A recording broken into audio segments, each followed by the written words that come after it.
as a Minister for Finance of working under Mwai Kenyatta, he foresaw the Africanization of the economy in this country, the Africanization of businesses in this country.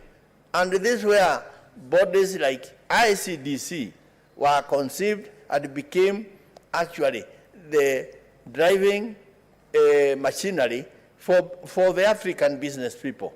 Bodies today which have gone into actually a state where they are not serving their purpose. The AFC, which was formerly Agricultural Bank. All these bodies were set, through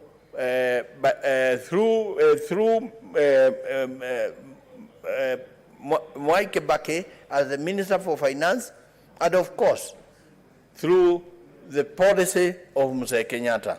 But Kenya became one of the shining countries in the world. Now, Mr. Speaker, we also remember Mwai Kibaki of what he wanted. And the vision he wanted was to see that the ordinary man of Kenya actually was improved their livelihood. The issue of the education sector is a big milestone that he brought. But in all this, what did we learn? There are many things we could talk of greatness of a man. But the greatest things that a man should be remembered about is his humanity, his human self. When we look at Mwai Kibaki, the fact that he conspicuously the issue of free education, free primary education, and in recognition that there are many children, and there are many children that cannot afford school fees, is a very great thing. I remember that then his Minister for Finance, Professor George Saitoti, telling me that it was through the sheer effort and the sheer encouragement of Mwai Kibaki that that program had to take off. And many people did not believe that it would have taken off, but it did. Therefore, as we study here, let's see a man who was so great that he was thinking of the future of the ordinary children who cannot, Mr. Speaker, afford to get to school. And he brought the system, which I must say, it is not running in the manner that it was running during the presidency of Mwai Kibaki. The other greatest thing that we should all remember Mwai Kibaki is being content with what he has. Mwai Kibaki, in spite of the many years he remained in power, as finance minister for many years, as vice president to Moi for many years, and finally as president, we had nobody has ever can mention anywhere Mwai Kibaki's name was mentioned in relation to what today we are referring as a glorious thing called corruption. Because we have designed a system today where you only become, let's say rich through the route of corruption. Mwai Kibaki, that is something that he has remained in the midst of all evil. He remained standing upright and pure. Now, I remember when he became president, he declared zero tolerance to corruption, Mr. Speaker. And truly to the matter, he did not spare even the closest to him. I had one time an opportunity when the late Kalisa Maitha came to my office, and he sent me. His whole purpose was to send me to Mwai Kibaki to convey that he was a bit upset that he was being pushed or some maneno with City Hall regarding some insurance, something. And I can say, when I went to see Mwai Kibaki at State House, it was not an easy discussion between us. because Mwai Kibaki could not understand how I was going to talk on behalf of somebody who is being, mentioned, and as we continue talking, me not realizing how the matter was deep in his heart, he actually, have never seen him for once shout and tell me, go and tell that man that he must stop those habits. And then it stopped there. But I can say, Mwai Kibaki was very clear. Zero tolerance meant anybody mentioned with the corruption, man, he had no time for him. Mr. Speaker, when I say this, I know the hearts of many Kenyans can be pained today. How many people have been taken or have been mentioned? Billions in COVID, billions, even in this house, governors coming here with impeachment, and nothing is happening. They all seem to walk out there, and then we are witnessing a country that is bleeding, where the economy is not doing well. Truly, we must commend Mwai Kibaki for being so clear-minded that the only way to save the country is to save it from these people, kind of scavengers, who believe they will be scavenging on the public resources, Mr. Speaker. And that's what made Kenya what it is. Mwai Kibaki brought a culture in this country where hard work, he preached hard work to everybody, and he preached that you don't have to steal to be rich.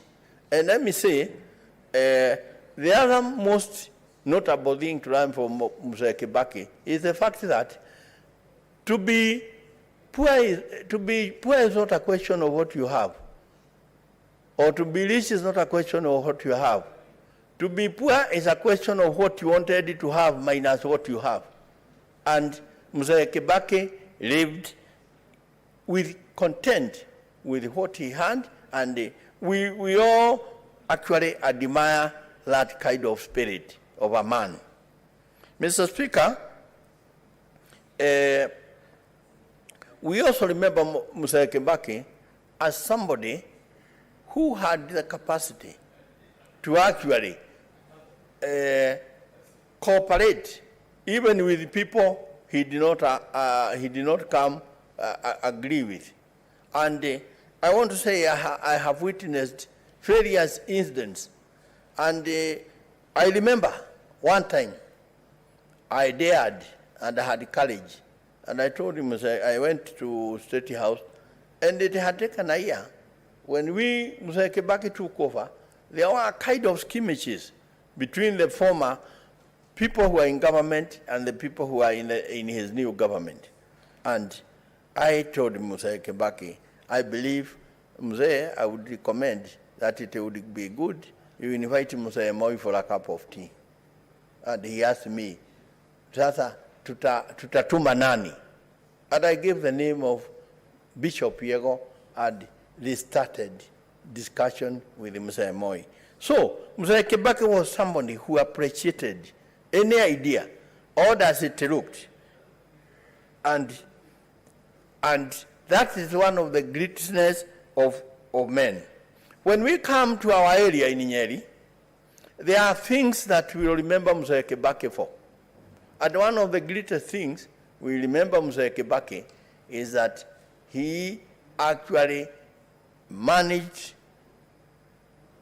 to settle the people who had been chased out of the Mount Kenya forest, who are actually living under what is called the Chaba system in Mount Kenya forest, in Aberdare forest, and settle them in what today is called Solio village, some 15,000 acres of land. And those people had lived miserably on the footpaths of small rural roads for over 20 years. And they had been removed through some dubious, miscellaneous accusation that they could be harboring to some insecurity problems in where they were living. People who had lived in the, helping in conservation of Mount Kenya forests and the conservation of our Badea forests, and today we see how the forests have been depleted. Therefore, Mr. Kibaki will be remembered by those people and all the people around Nyeri and Laikipia as somebody who came to their rescue for their livelihood, Mr. Speaker. Mr. Speaker, one of the other most trying moments, although I was a young man, was the time of JM karaoke. And Mr. Kibaki had one of the hardest times, and he stood to his form as a man of his character.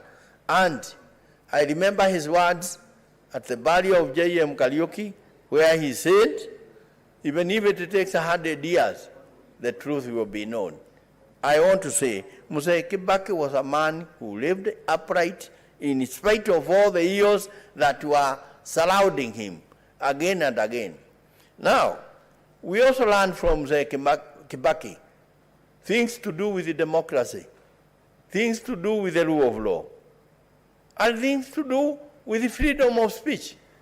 During Mwai Kibaki's time, he took over and he actually liberalized the issues of the media to an extent which is very admirable today.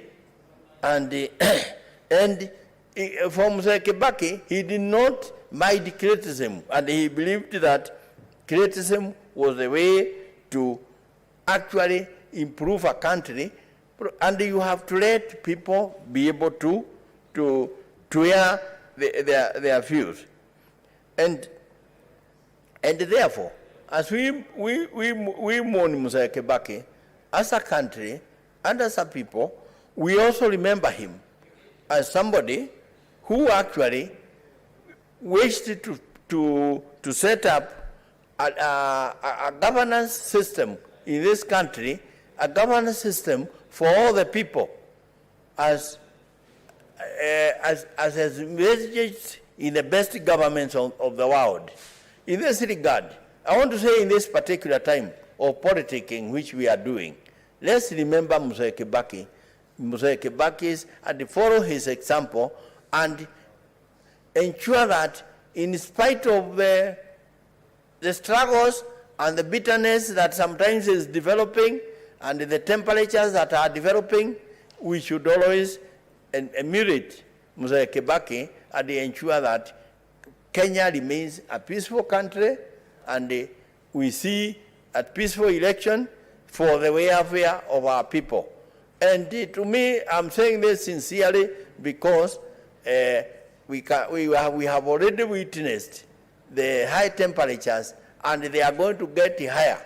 And we should always remember that we are all one Kenya, as Mwai Kibaki showed when they shook hands with Mwai Raila Odinga, and Kenya became a one country, a united country, moving in good state. Therefore, I want to call upon the likes of my brother Wetangula, in spite of the divisions that are there, let us remember that there is always shaking of hands. A country will be one. Fine. So, Mr. Speaker, I'm only calling upon Kenyans that as we go to the next elections, in the memory of Mwai Kibaki, let's ensure that we keep peace and unity in this country. In spite of whatever results that the elections will bring, let us remain together as brothers and sisters and carry on in the memory of Mwai Kibaki. Mr. Speaker, I must also call upon Kenyans and upon the government. As Mwai Kibaki had set an example that he will not tolerate anything to do with corruption. This country is bleeding with corruption. The billions that we are reading, and I keep on telling people, a billion, which most of us have not seen, is not small money. A billion. Now, I'm just saying, if you put a billion in a house, And every day you take 10,000 shillings. Every day you use 10,000 shillings. It will take you 267 years to finish the billion. Therefore, Mr. Speaker, when we are reading about the billions that are actually being spewed by individuals, 2 billion a day, honestly, let's remember the memory of Mwai Kibaki and ensure that those thieves that are stealing the money in this country, the resources, such that we cannot get medicines in our hospitals, we cannot, afford to equip our schools as they should be equipped. Mr. Speaker, the same people who are subjecting this country to high cost of prices of things, let us ensure, and I put in a committee where they belong, and Kenya starts being the country that we envisaged it to be. Let me also say, Mwai Kibaki, although he was a believer in the free economy, in the Parliament, I brought a bill, the price control bill, which was supported by the whole Parliament, and it was talking about 10 items, which today, even today, when I listen to Kenyans, they are crying about it. Maize flour, rice, cooking oil, paraffin, petrol, diesel. I enumerated 10 things that I felt government should be actually having a control on prices. Because I don't believe that we should ever be living in a country where common people cannot afford basic commodities. And, Mr. Speaker, in spite of the major opposition from many people in executive, I want to say, to this day, I'm very grateful to Mwai Kibaki. He signed that into an act of Parliament, and it remains not effected. And I would call upon, in the memory of Mwai Kibaki, let that act be enacted, so that Kenyans can actually be given a certain price on unga, if nothing else, on rice, on cooking fat, so that every Kenyan can feed. Because some of us don't believe we should be in a country where some people go hungry when others are throwing food into the dustbins, Mr. Speaker. And I want to say that is one of the things that I feel should be done in the memory of Mwai Kibaki, enacting that law which he signed. Therefore, Mr. Speaker, I want to say that there is a lot that we learn from Mwai Kibaki. Some of us who have had time to share with him, personally, and also as our leader. And to the family of Mwai Kibaki, I want to tell them that what has happened is a natural thing. God is the one who actually decides when you are in this world and when you live in this world. And I take this opportunity to send my condolences to the family, to the children, starting with Jude,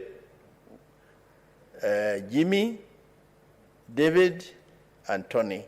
And I, for one, as the Senator of Nyeri, and whatever else I'll be tomorrow, they can remain assured that they will always have me to do all that pertains to be done when they need my service. Thank you, Mr. Speaker. Thank you. May the soul of our Mwai rest in peace among the angels of heaven. Thank you. Thank you so much, Senator Mutula Jr.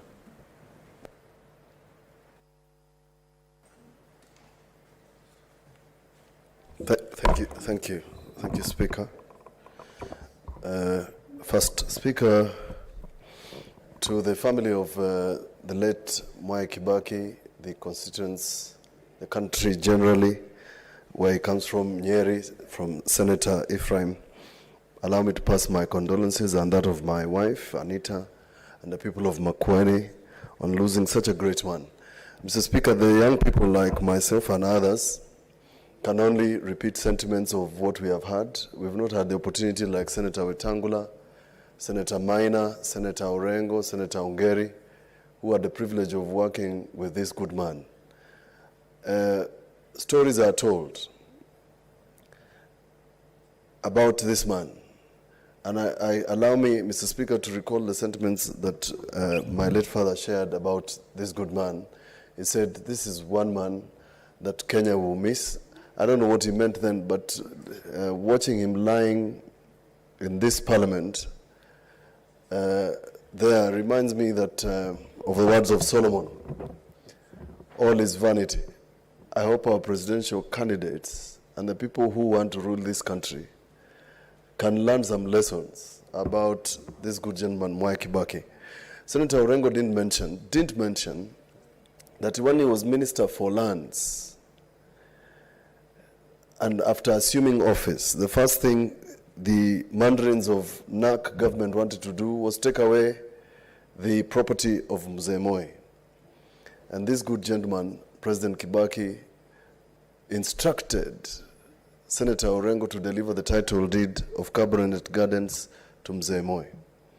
While he would have taken revenge, and while in 2003, he had the power and influence to punish those who were in Kanu at the time, Mr. Speaker, President Kibaki did not do so. We want a president who will not revenge. We want a president who will consider every Kenyan, those who voted and who voted for and against him as part of this country. Mr. Speaker, Shakespeare once said, the evil that men do is written in brass, and the good deeds that they do are written in water. I'm not sure, Mr. Speaker, that the politicians of this country believe in what Mwai Kibaki believed in. We don't. Because he left a country that was less corrupt. We are very corrupt. There is actually a picture of something he said. I can't remember it offhand. But there's a very nice picture on the, is it 6th floor or 2nd floor, of Arambe House, about what Kibaki thought about corruption and service to the people. It nearly appears like a contradiction that it appears in that place, because a lot of the bad things that have happened to this country, some of them have happened in that building.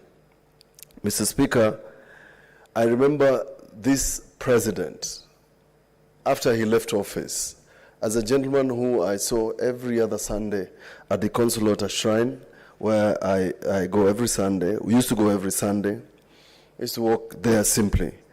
And Mr. Speaker, I think that the future of this country, and I'm not quite sure whether somebody is going to write a book about this man. I'm not sure whether we will produce a man like this. But Mr. Speaker, a lot of things need to be written about the late Mwai Kibaki. I recall vividly the story about the Constitution told by my late father. Mr. Speaker, if it wasn't for Mwai Kibaki remaining firm, a lot of the people in his government did not want a new constitution. He just remained very firm. And every time they used to conspire, there's a word my father used, which I will not use here, and he sought for his opinion. He said, what the minister said will follow. And it's through following the advice and what Senator Orengo is saying, listening. I admire this gentleman for his patience and listening. We are quick to judge, we are quick to anger, we are quick to punish our enemies. And Mr. Speaker, since I do not aspire to be a president, those who aspire to be presidents of this republic must borrow a leaf from Mwai Kibaki. He led a cabinet of 42, was it 42? Cabinet ministers. Can you imagine? ODM, Wiper then ODM Kenya, and his own party. All these people, Anyang' Nyong'o, Orengo, Raila, him and others were in the same cabinet. The current government is having problems with 20. Just 20. He led a government and he found a process and he believed in processes. We are going to miss Kibaki, I tell you. I recall a time when I was asked to speak about the BBI, Building Bridges Initiative.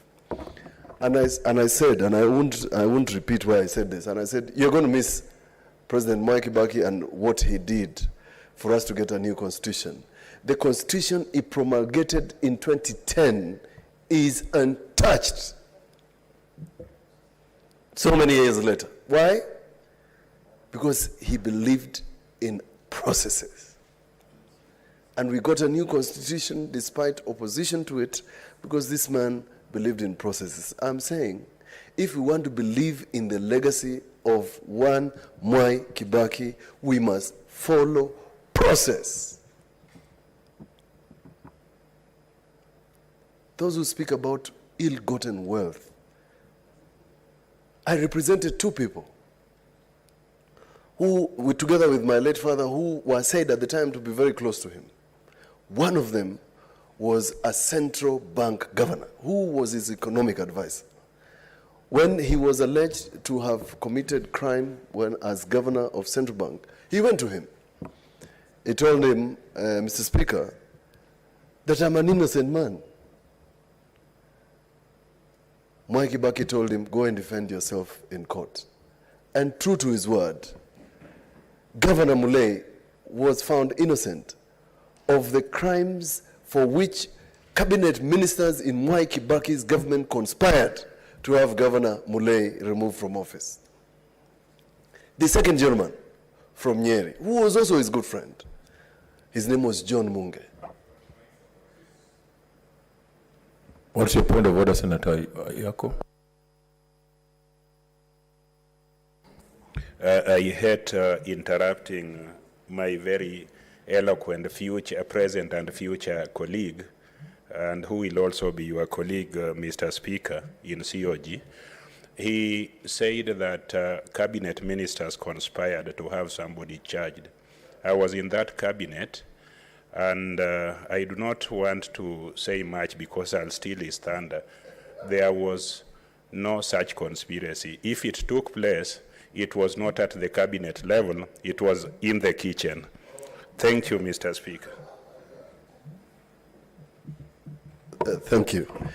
Well, I know the people who wanted Mulay charged. One time I met one of them who was charged alongside him, and I reminded him, you charged Governor Mulay, and now you have been charged. I believe that the point is made. The second gentleman is called John Munge. He used to run Munge and Partners, a very good old buddy of the President. He was charged on a matter involving Eurobank when he went to his friend and told him he's innocent. He was then the KRA Commissioner General, and he told him, please help me. He told him, go and defend yourself in court. Of course, Mr. John Munge was found innocent. He passed on recently, may his soul rest in peace, but it exemplifies what I'm talking about. If the example of what Kibaki believed in was followed in the current government, a lot of people will either be in jail or in court with corruption. So I believe that as we bury this man, a lot of us are going to make sentiments that we don't believe in. Because Kibaki never protected his friends. Kibaki allowed processes to be followed. And since he was a good parliamentarian, as Senator Omogeni has mentioned, he allowed Parliament to do what it's supposed to do.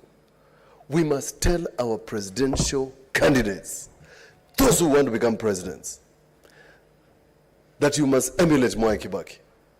Don't preach water and drink wine. You must believe in processes. Mwai Kibaki was sued. I remember when he appointed the county commissioner, Mwai Kibaki never lifted a finger. He said, yes, proceed.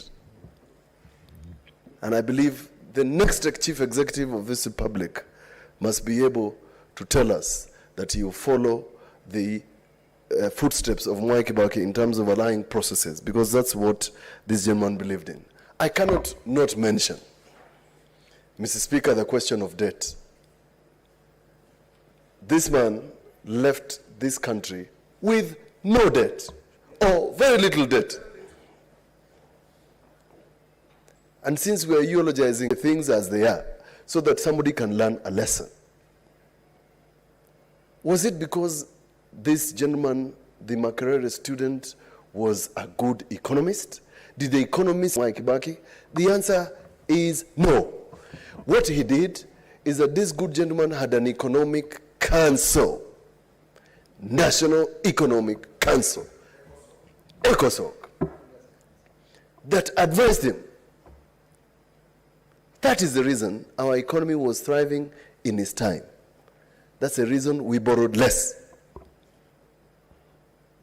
And this is really some of the lessons that as we eulogize him, we must call it as it is. This country, I must say, has been mismanaged after Kibaki.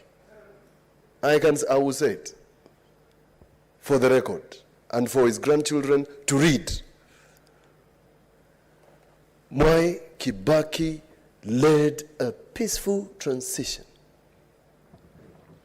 If we don't remember him for anything else, he's a gentleman who handed over the sword of leadership in a manner that left this country in one piece.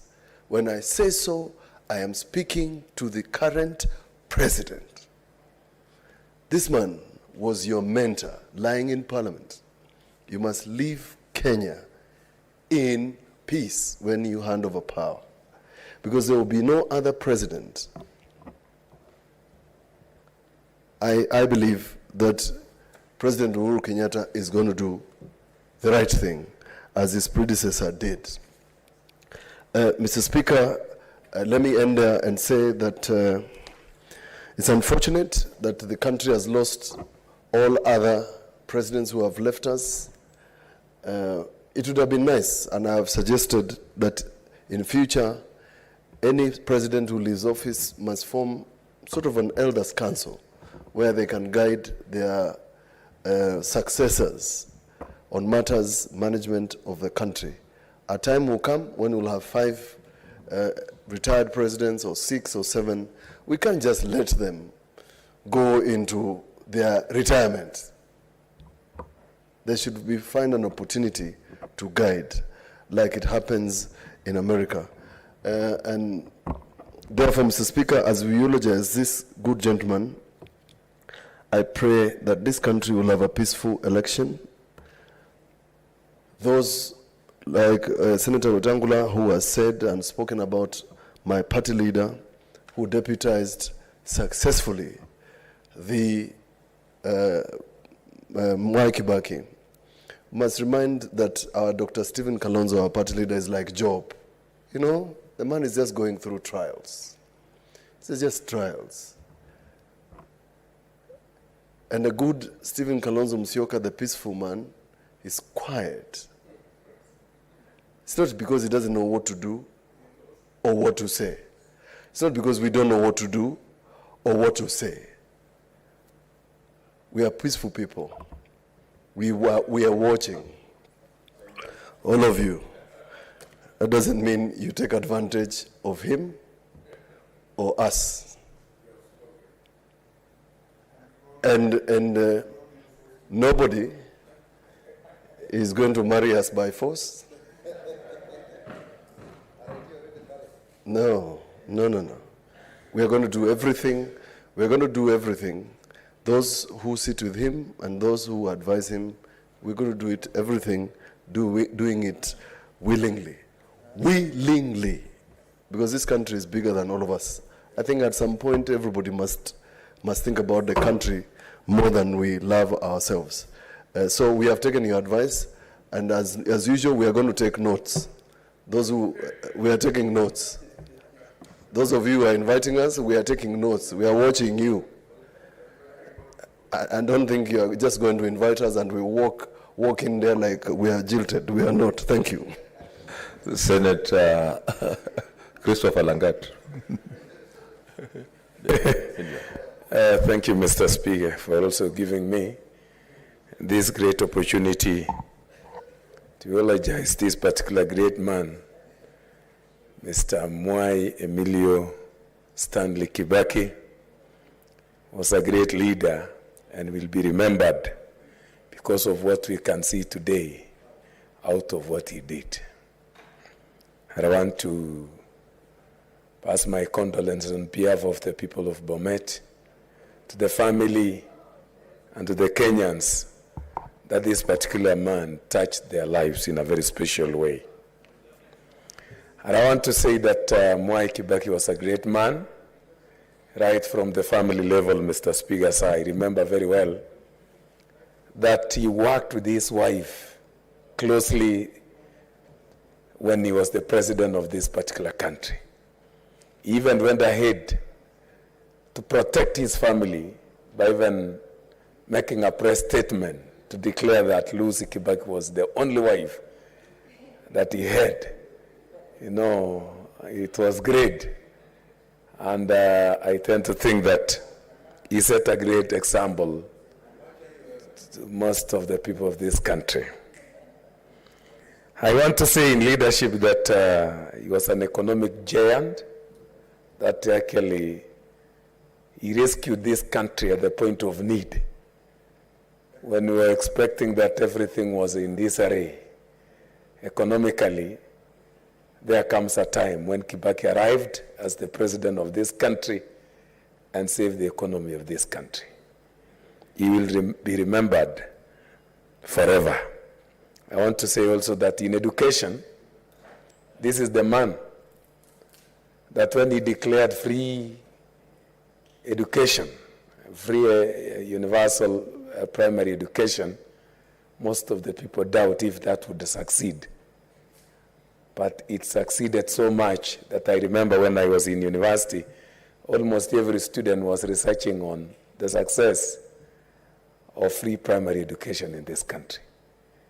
Most of the people went back to school, as Senator Wetangula had said, including an elder by the name Maruge. Most of the people left looking after the cattle to go back to school, and today most of those people are working in various sectors in this country. So he gave hope to most of the Kenyans on matters education. As far as the infrastructure is concerned, the Thika Highway is a living example for the rest of our life to remember Mzee Mwai Kibaki. I want also to say that on fight against corruption, he set a good example. He could not even spare his closest friends. Whenever they were mentioned, he was the first one to tell them to step aside for investigation to take place. And many a times, those who stepped aside and they were investigated came back clean, though most of them also fell casualties. So I tend to think that he was a man who fought corruption by action and improved the economy of our country. On matters to do with health, right from the time he was the Minister of Health, I remember the health sector was so much improved, especially during that time when Nyayo wards were being established across the country. And the health sector was so much improved during his particular time. And as much as he was a pragmatic leader, he believed in action-oriented leadership. And I tend to think that is why he spoke less, and most of the work is demonstrated in action. And he was the president of this country, Mr. Speaker. And I want to say, as far as this character analysis is concerned, he was the most forgiving human being that I've ever experienced in life. All those who tormented him in his attempt to become the president of this country, everybody expected him to revenge when he came to power, but he simply forgot about it and forged ahead and forgive them and even rescued their wealth so that they could continue well.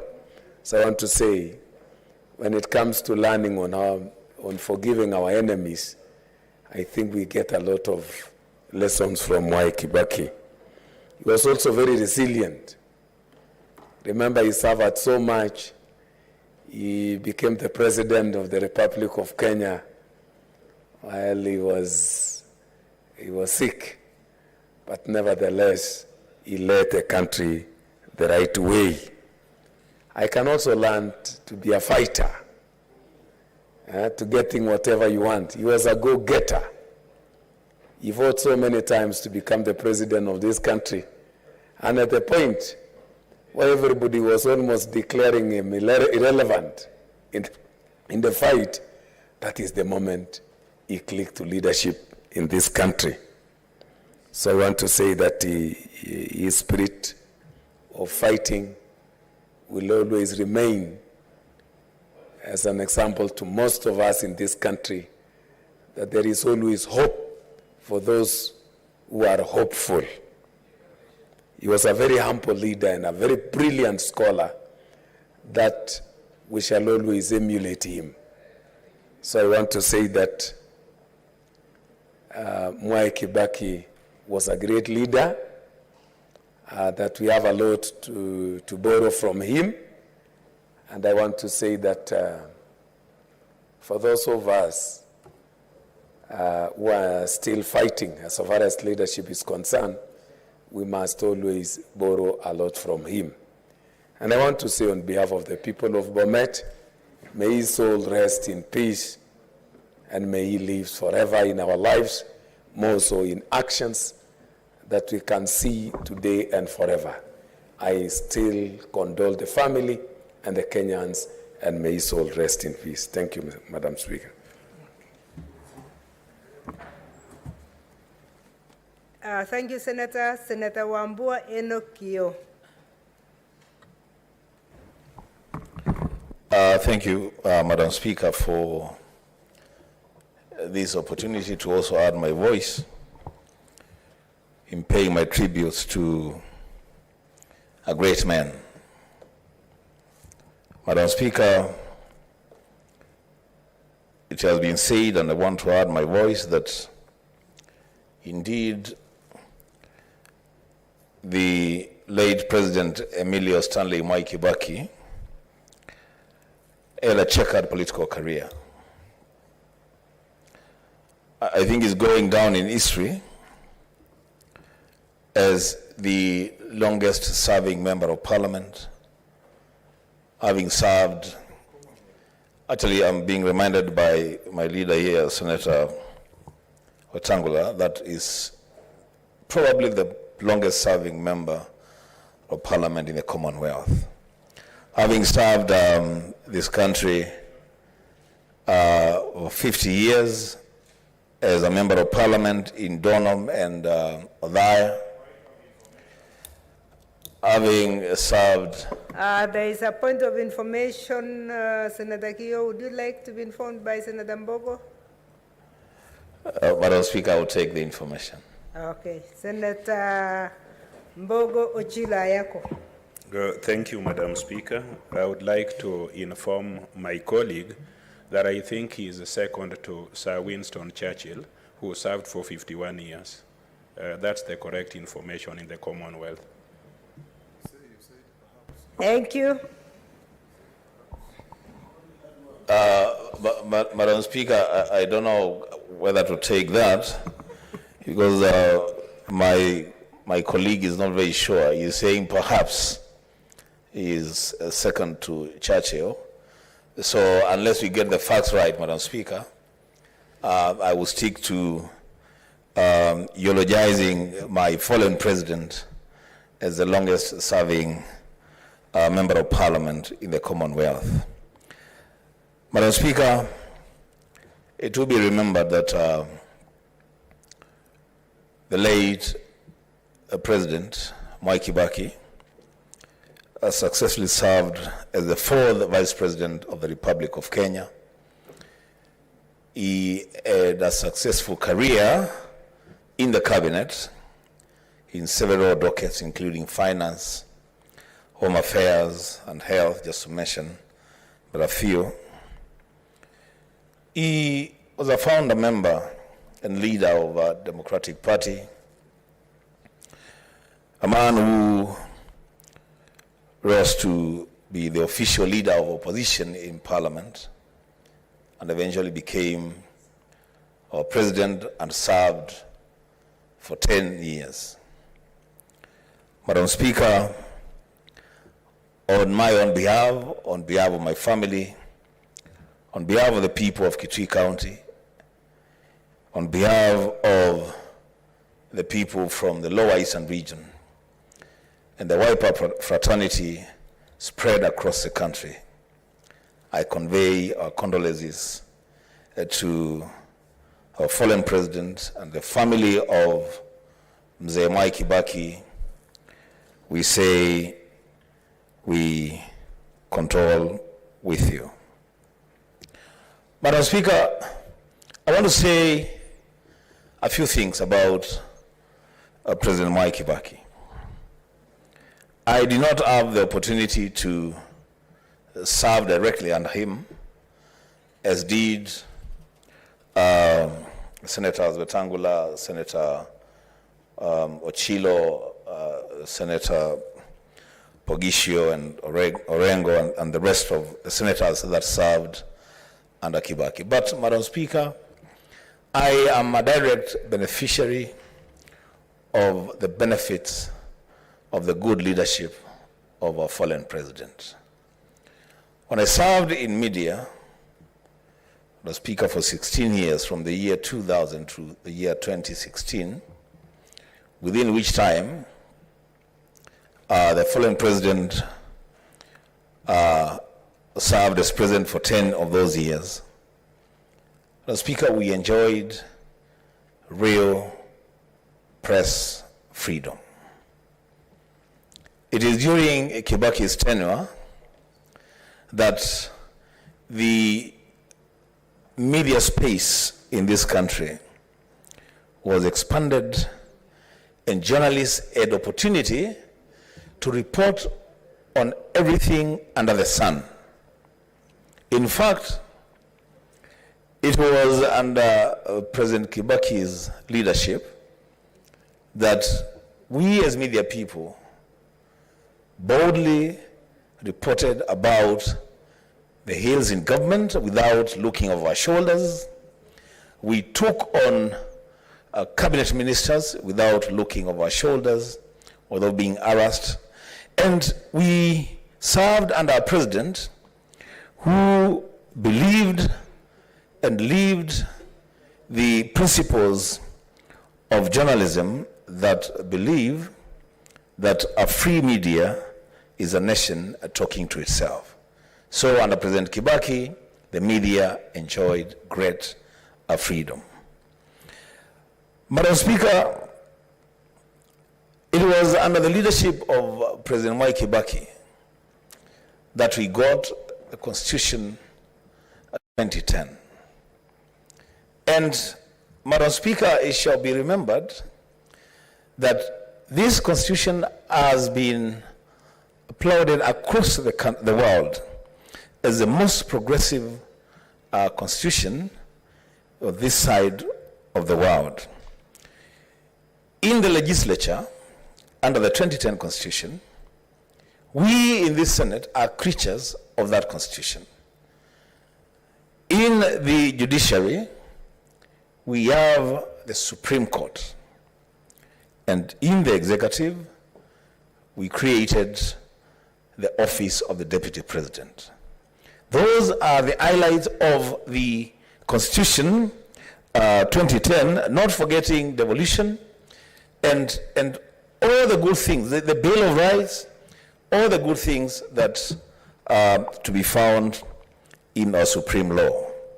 And I want to say President Mwai Kibaki played a lead role to ensure that Kenyans gave themselves this wonderful constitution.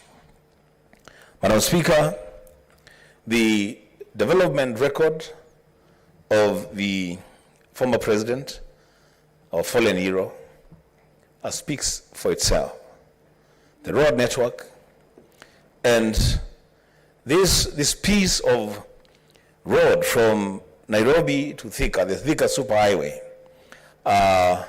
has been mentioned in many places outside this country as a piece of really, really good work. Madam Speaker, we will not forget to mention the free primary education.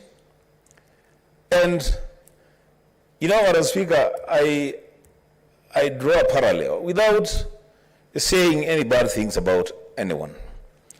I draw a parallel between the achievements of free primary education under President Mwai Kibaki and what is obtaining currently. You know, because President Kibaki inspired hope among people. When the doors were open for free primary education, people willfully took their children to school. Adults left their farms and trooped back to school.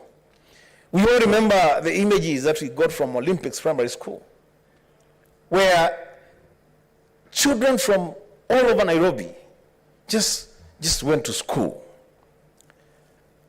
Madam Speaker, last year, I remember there was a government edict that chiefs and assistant chiefs are supposed to walk in homes to drive away children to go to school. Madam Speaker, if there is goodwill and if people see hope in what they're being offered, there will be no need to use government mandarins to force people to go to school. And the question that a lot of parents are asking themselves today, because, Madam Speaker, we have been elected to speak for and on behalf of the people that brought us to this house. A lot of the questions that parents are asking themselves is whether this free primary education is really free. There is still so much money that parents are supposed to pay for their children to access school. Yesterday, Madam Speaker, I received a call from a voter in Kitui, an anonymous call. And the caller was complaining, almost going to tears, that they had been given contracts to construct these so-called CBC classrooms.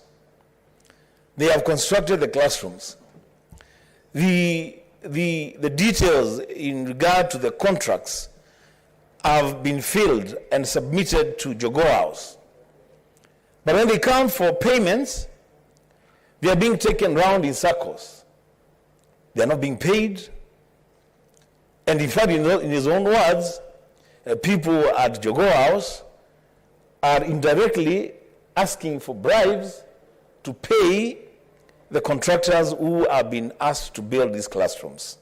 Madam Speaker, in the days of President Mwai Kibaki, such things would not happen.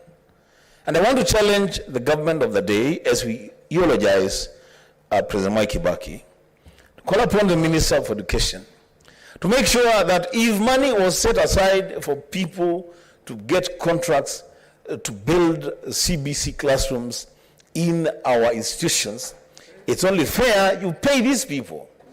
There should be no conditions at all. Just pay these people their money because they have done the work. Madam Speaker, there is a sector that must forever be grateful to the late President Emilio Stanley Mwai Kibaki, the border sector. Madam Speaker, it is in the time of the leadership of President Mwai Kibaki that this sector started to grow its roots in this country. Today, Madam Speaker, it is probably the only sector that is growing. And because Kibaki planted the seed, I would ask the current and future governments to do what is right for these young people in the border sector. This is a sector that has grown to a level that we need a stand-alone legislation and regulation for it to operate as a sector in this country. So, Madam Speaker, I want to challenge the government of the day and future governments to look into ways and means of making the border sector a sector of our economy as an employer, as a contributor to the GDP, and as a means of just getting our young people employment. Madam Speaker, I'm hearing Senator Wetangula saying we shall do it. I don't know what he means by we, but I guess you can explain that better. Lastly, Madam Speaker, on the issue of President Mwai Kibaki. Debt. And this had been said by almost every speaker. Madam Speaker, by the time President Kibaki was leaving office, the economy was doing extremely well. The price of basic commodities was fairly affordable. Cement was going for between 450 to 500 shillings. Today, a packet of cement, I was in Turkana the other day, they're buying a packet of cement at 1,200 shillings. Wheat flour and maize flour, by the time Kibaki was leaving office, fairly affordable. 50 shillings, at most 60 shillings. Today, 150 shillings. The cost of fuel, Madam Speaker, and this is the cost of fuel even when it is available, because it's not even readily available. It's become completely unaffordable. Madam Speaker, how much time do I have? Okay, thank you, Madam Speaker. You know, by the time President Kibaki was leaving office, Madam Speaker, I think our debt was around 1.2, 1.3 trillion. Today, less than 10 years, we are at over 10 trillion Kenya shillings. It's incumbent upon this government and future governments to cushion Kenyans against the high cost of living. Madam Speaker, on the fight against corruption, Kibaki, the president, walked the talk. And I want to mention this, Madam Speaker, very respectively. My colleague here, the senator from Bungoma, some people brought allegations against him that he had been involved in the sale of an embassy in Japan. And the president said, let him step aside, you carry out your investigations. If he is found to have been involved, let him go to court and he will lose office. If he is cleared by the investigations, we will return him to office the following day. After investigations and our colleagues was found to be as white as snow, when he got the report, Senator Moses Masika Wetangula was recalled to office.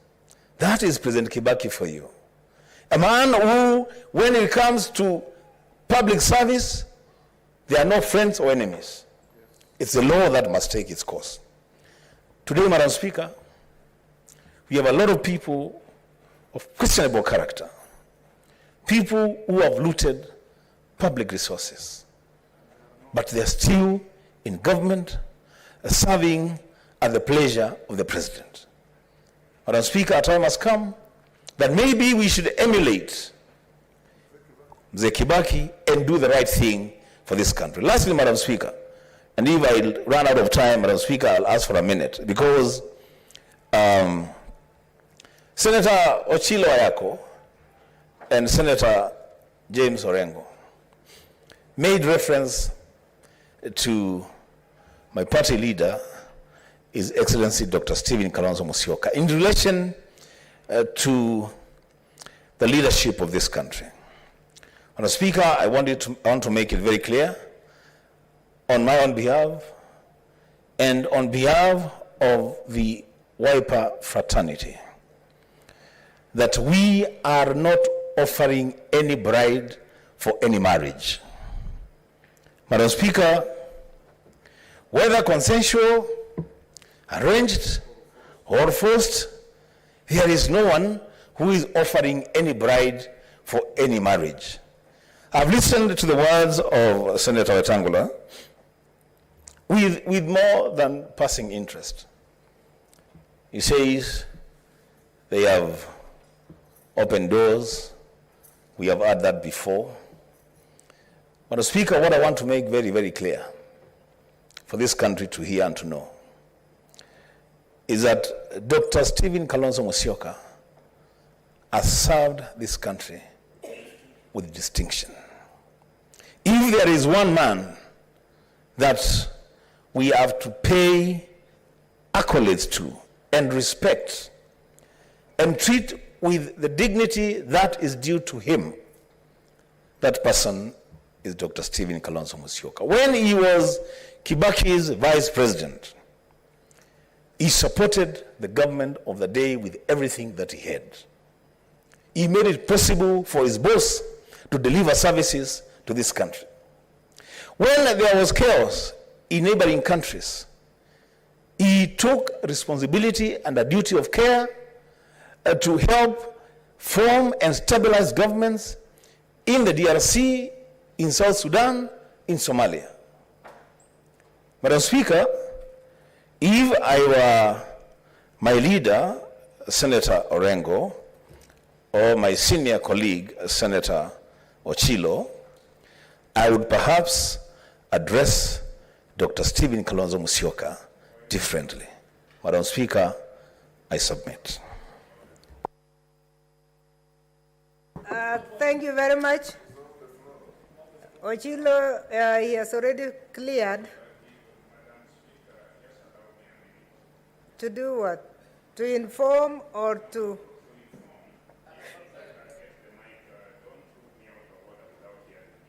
The problem is that you cannot be out of order when he's out of the floor either.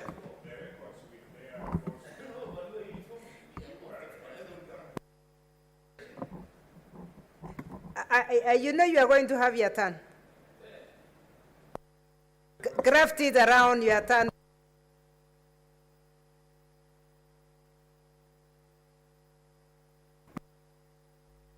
Sorry, you cannot be corrected when he has already vacated.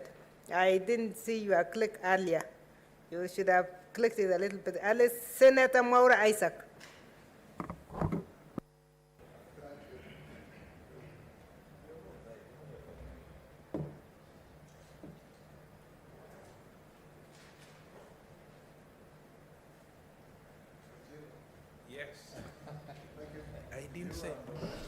Thank you very much, Madam Speaker. Madam Speaker, this is a very important moment to eulogize the fallen third President of the Republic of Kenya, President Emilio Stanley Mwai Kibaki. And I start by reading a quote that is very famously attributed to him. The leadership is a privilege to better the lives of others. It is not an opportunity to satisfy personal greed. Another quote that is associated with our fallen president is that when he faced a challenge in the 1988 cabinet nominations, he still won, but he said that even rigging has manners. And Madam Speaker, the shambolism that is associated with party nominations has been rampant across the political divide, and it has been used to deny the country of great leadership or people who have contrary opinion as and when this happens, and especially because even the turnout is usually very low to the detriment of good leadership. And I think at times, going by his assertion about leadership and rigging, is that then you've got to make a covenant with the devil. If you decide to rig yourself into power, and as it has been said before, political corruption is the mother of all corruption. That is the malaise that has affected our leadership in this country, to the extent that then we've not really gotten the dividend of our democratic engagement. Okay. I want to say, Madam Speaker, that personally, I stand here very happy because the fallen president, and you can hear the trumpets of the brass band as his body is being escorted out of Parliament, is that the president came to power on a wheelchair. This is very, very significant. He had gotten an accident and he ended up being on a wheelchair as a result. And it's out of this, Madam Speaker, that President Mwai Kibaki promulgated the Persons with Disabilities Act number 14 of 2003 into law. That was a watershed because it enabled persons with disabilities whose bill had actually been in limbo in this Parliament for 10 years, since 1993, to see light of day. And it is actually out of that that I myself, in 2004, under the leadership of my colleague, Senator George Ochilo Opondo Ayako, Judge Mbogo, I was appointed to sit in the first board of the National Council for Persons with Disabilities, a body that was created to superintend over the affairs of people with disabilities by ensuring the implementation of the very law that created that body. So yes, I am a direct beneficiary of the leadership of President Mwai Kibaki in 2004. But earlier on also, it was quite interesting because there was a very serious scheme to deny him to become president. Because when I first registered as a voter in 2002, I couldn't vote for President Kibaki. The reason is many names that started with O and M had been omitted in the voter register. And even at some point, I think Raila Odinga's name was missing at Olympic Primary School, if I remember, in 2002, December 29th. But be that as it may, he still went ahead and won resoundingly with over 2 million votes at 63% of the vote. And that is how he was declared president, Yote Yawezekana, under the NAC banner. It should be remembered that President Mwai Kibaki kind of became a president by accident. He had tried to become president in 1992. He became a good number 3, although in politics there's no number 2 or 3. In 1997, he became number 2, and then eventually he was a president of consensus because the then opposition formed the National Alliance Party of Kenya, NA, in bracket PK, and it was a constituent party of DP, the Democratic Party, a party that he founded, NAC, SDP, I beg your pardon, and such other parties that came together. And later on, they were joined by LDP, led by the then KANU renegades, under the leadership of Raila Odinga and others like George Saitoti, may so rest in peace, Kalonzo Musyoka, and others. So he really got into power, and there was a lot of hope. Over 500,000 people, thronged Uhuru Park to see his swearing in. And there was a lot of desire to change this country. Indeed, I remember, as a young university student that time, there was a lot of hopelessness in this country. The economy was in the doldrums. And I remember knocking the doors of Parliament there, the Continental House, bringing my friend Martin Obiero Okumu to see his then Member of Parliament, the late Archbishop Ondieki, who had replaced our senior James Orengo as a member for Ugenya, because Martin Obiero Okumu, a blind man, I was his guide, was looking for school fees. And we were chased very badly at the gates there. We couldn't be allowed to be close to Parliament at that time. But it was good because we learned our lessons, although we went through college. Again, the benefits of a Kibaki government were again to have a direct impact on me because student leadership was banned in all public universities, Madam Speaker. I remember at that time we could have been at the university as a vice chancellor in Moi. And when it was reinstated, I happened to have been elected as a student leader at Kenyatta University, one out of the 7 student leaders at the Kenyatta University Student Association, together with my dear sister, Gladys Wanga, the incoming governor of Homa Bay.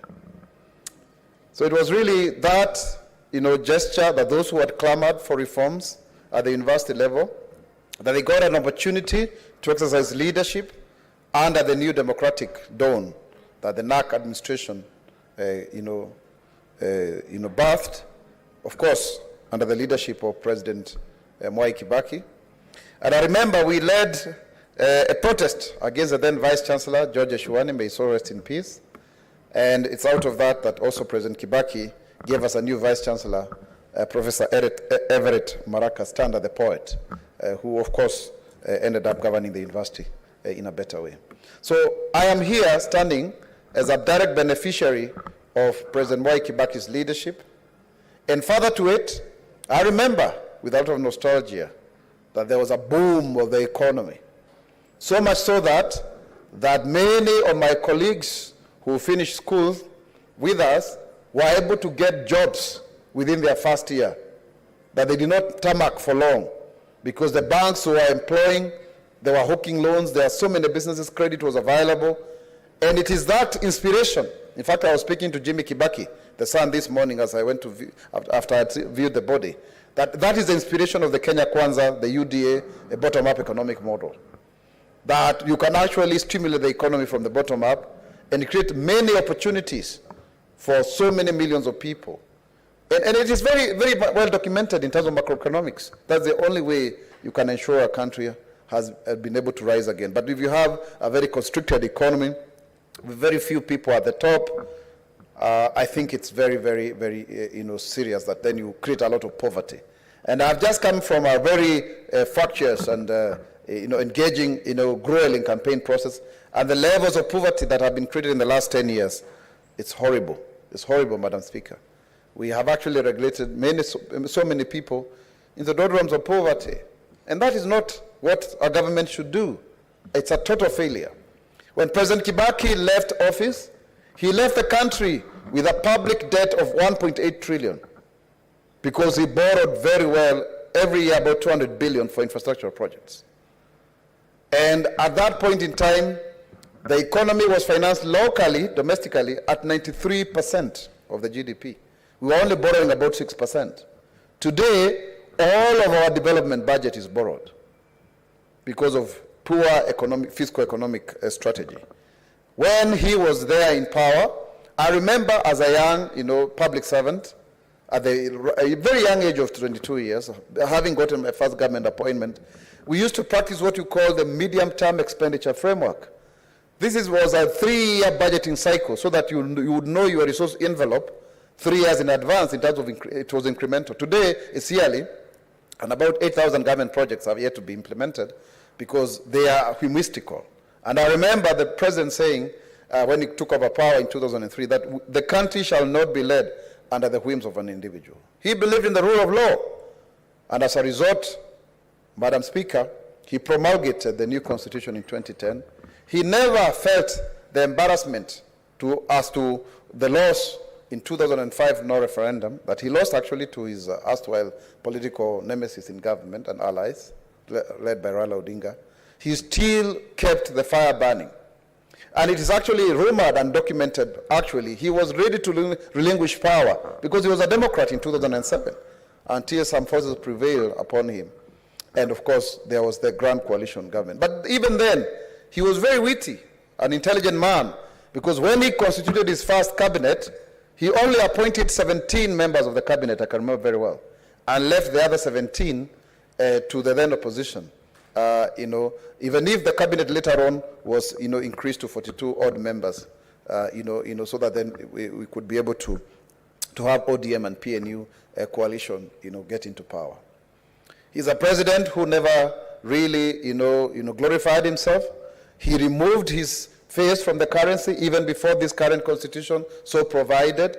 The only currency that bears his portrait is a 40 bob, coin, just because it was a new one. But otherwise, he refused to have himself named after every other thing that he launched. And for that, we remain grateful to him. In fact, even as recently as I think 1 or 2 years ago, he was approached to have the Odaya Referral Hospital named after him but he actually recommended it be named Kenyatta National Hospital Annex. That's a great man. I think all of us would run at the slightest opportunity to name anything after ourselves, because we feel that is the only way we can be remembered.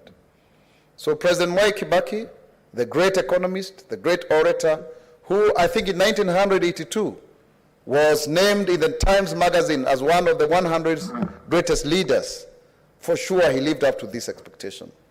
At some point, of course, people are disillusioned with his leadership because maybe in the way in which he spoke. I think he was very intelligent, because people may have taken him for a fool because of the manner he presented himself in public, but that made him to survive the longest. He survived many people. At some point, he was called a perennial fence-sitter. In fact, he was called a general Kigwea, but he finished last, and he finished strong. I am happy that if you look at the biblical years of 70 years, he actually became president at the age of 72. And so therefore, he has lived his life to the full at the age of 90, almost 91, to see to it even that his successors, almost at the tail end of his successor, President Uhuru Kenyatta, who he also happened to have had the privilege of being his godfather upon his baptism. So President Mwai Kibaki then was a star, because that is to mean the first President Jomo Kenyatta must have identified that he had a great future as to occasion a situation where he would be the godfather of his own son. So this is a great man from the word go. Not a typical politician per se. He borders on the academic, Madam Professor Speaker, because you see he was plucked from Makerere University. In fact, very interestingly, Jaramogi Odinga was impressed by the manifesto of the then ruling party under Milton Obote in Uganda. And he asked, you have a very good manifesto. He said, actually, it's not us who did it. There's a young Kenyan in Makerere who did it. It happened to be Mwai Kibaki. So Mwai Kibaki is the one who had actually made the manifesto of the then ruling party, for Milton Obote's government. And that is how Jomo Kenyatta, Jaramogi Oginga, I beg your pardon, was able to invite him to become the executive officer of the then Kano party, and he rose to become, an executive officer stroke permanent secretary, and he rose from there up. He's a man we can see who was able to change with the times. When he couldn't secure Donholm, Bahati that time, he moved to Nyeri, and he formed his base very well. When he couldn't take it in, I think he still stayed there and waited for the opportune moment to start his DP party.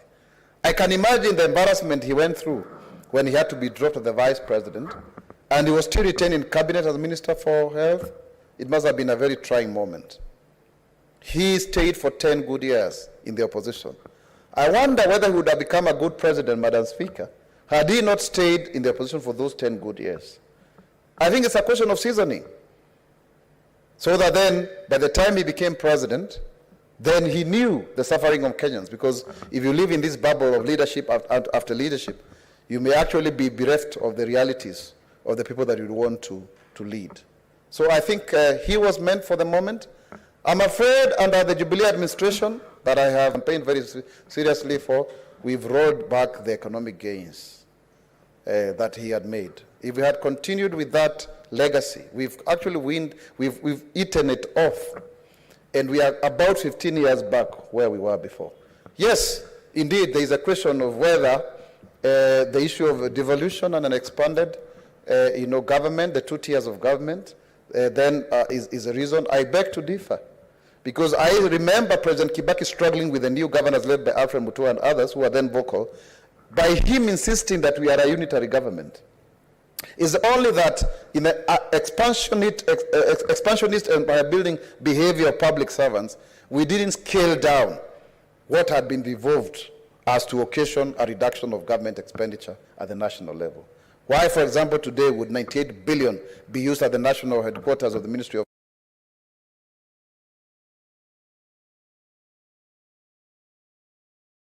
actually opened up with public universities to in a very big way. And it's out of that we have had so many people graduate. The quality may be arguable, but at least today, so many people have gotten degrees that they would not have otherwise gotten. So he was very futuristic in terms of education. And as someone may have said earlier on, Kimani Maruge, an 84-year-old man, showed up in school. In fact, Bill Clinton, former president of America, when he was asked who he wanted to meet, he said, I want to meet Mwai Kibaki. Because when he became president, He actually provided free education, and 1 million children showed up in classroom, in school. And he came all the way from America to come and have a chat with President Mwai Kibaki. I also remember him being hosted in Washington by the then President George Bush. It was very, very important that the Democratic Party leader was an icon of democracy. Is a man that even if we look at the current celebrations, they are not overrated and are being outdone like the way it has been done before on other people. And that in itself, that mien, that quiet, demeanor is very, very important. I was speaking to Jimmy Kibaki today, and he told me that it is the first time that he's stepping in Parliament today, for the first time, this time, because even when his father had served here for 10 terms, 50 years, he never allowed public service to be mixed with family. And that's the reason why that even he stayed at State House, so that he could have more time with his family, and so that grandchildren could visit him. So he separated family and public office, something that maybe some of us are not very good at doing. And it's a lesson that we may want to learn from him, so there's some form of stability going forward. So, Madam Speaker, I stand here tall, happy that we have a role model that we can look up to, someone who put the country first, and he was paid for it. The journey was arduous, it was treacherous. He had to really wait for so long to become president. He was bypassed by so many people who looked better and good than him, but still, the hand of God still made sure that he became the best president that I can say confidently here, out of the 4 presidents. He shines, he stands tall, he's a man who really, should be emulated. I want to end by a story that I read, a friend of mine was telling me about, that he was a policeman at State House, but he had taken a whole night watching football and he was fatigued. And he decided to sleep in a banana plantation at State House, one of the quarters, because it's a big piece of land. And then when he was sleeping, he only woke up when somebody tapped on him, only to find the commander-in-chief was asking, "Oh, where unajificha hapa?" And they had a very good conversation, but he still let him to go and asked him, "Are you happy because I have increased the salary for the policemen?" He made a lot of police reforms. And finally, Madam Speaker, the 2010 Constitution that he promulgated, that has mentioned persons with disabilities 18 times, is the same Constitution that has enabled me to stand here today, first in the 11th Parliament as a nominated member of the National Assembly, and today as a nominated senator. It is the same Constitution when I was being illegally removed from the Senate that defended me under the rule of law, and after 7 months I was able to come back to finish my term. I thank God for President Emilio Stanley Mwai Kibaki, a great man who lived in this country. May his soul rest in eternal peace. Thank you. Thank you, Senator. Honorable Senators, we still have 5 members, and we have slightly less than an hour. I'm just saying that because there was no limitation that was given at the beginning, so we cannot start limitation now. But I want you to be conscious so that you be fair to one another. Senator Halaga Abshiro Soka. Thank you very much, Madam Speaker. Madam Speaker, I rise to eulogize our 3rd president, President Emilio Mwai Kibaki. And as we grieve for our 3rd president, His Excellency Emilio Mwai Kibaki, we should honor his memory and celebrate his life, which life is really rich in family, but more importantly, even rich in achievements. His towering achievements, Madam Speaker, have been spoken about by everybody here in this House. But for some of us that come from Northern Kenya, I think if we're to list some of the things that the 3rd president achieved, would be so proud as to say that he linked us to Kenya proper. How did he link us to Kenya proper? There was a time that beyond Isiolo, which is my county, you could not really come beyond Isiolo going towards Marsabit County. There were no roads at all. But during Kibaki's tenure as the 3rd president of the Republic of Kenya, he connected the Great North to what we had previously called ourselves not Kenyans proper. So we honor his life, we honor his legacy of towering achievements that has been said by all of the colleagues, from education, free primary education, to expanded higher education, to great infrastructural developments that today our economy runs on, to a lot of other things that he did in this country. We celebrate his life. And as I said, it's a life really that boasts of towering achievement. Madam Speaker, the grief of any person is felt most by the family. But a country constitutes a larger extended family too. So we also as Kenyans grieve for the loss of our third president, but we are more in celebration because of the kind of leadership he showed us. A leadership that lived within its means. And that is why everybody who stood up to speak today spoke of him having not borrowed or having borrowed and used it wisely. He believed that every citizen, including himself, must live within their means. And that showed very clearly in his legacy as a president that had the least debt, so to speak. And at the same time, the towering achievements that he achieved were then investments that were made very prudently, very cautiously, and with priority and focused strategic direction. Madam Speaker, our president had a distinguished career, as had been mentioned, of 50 years, from 1963 all the way to 2013.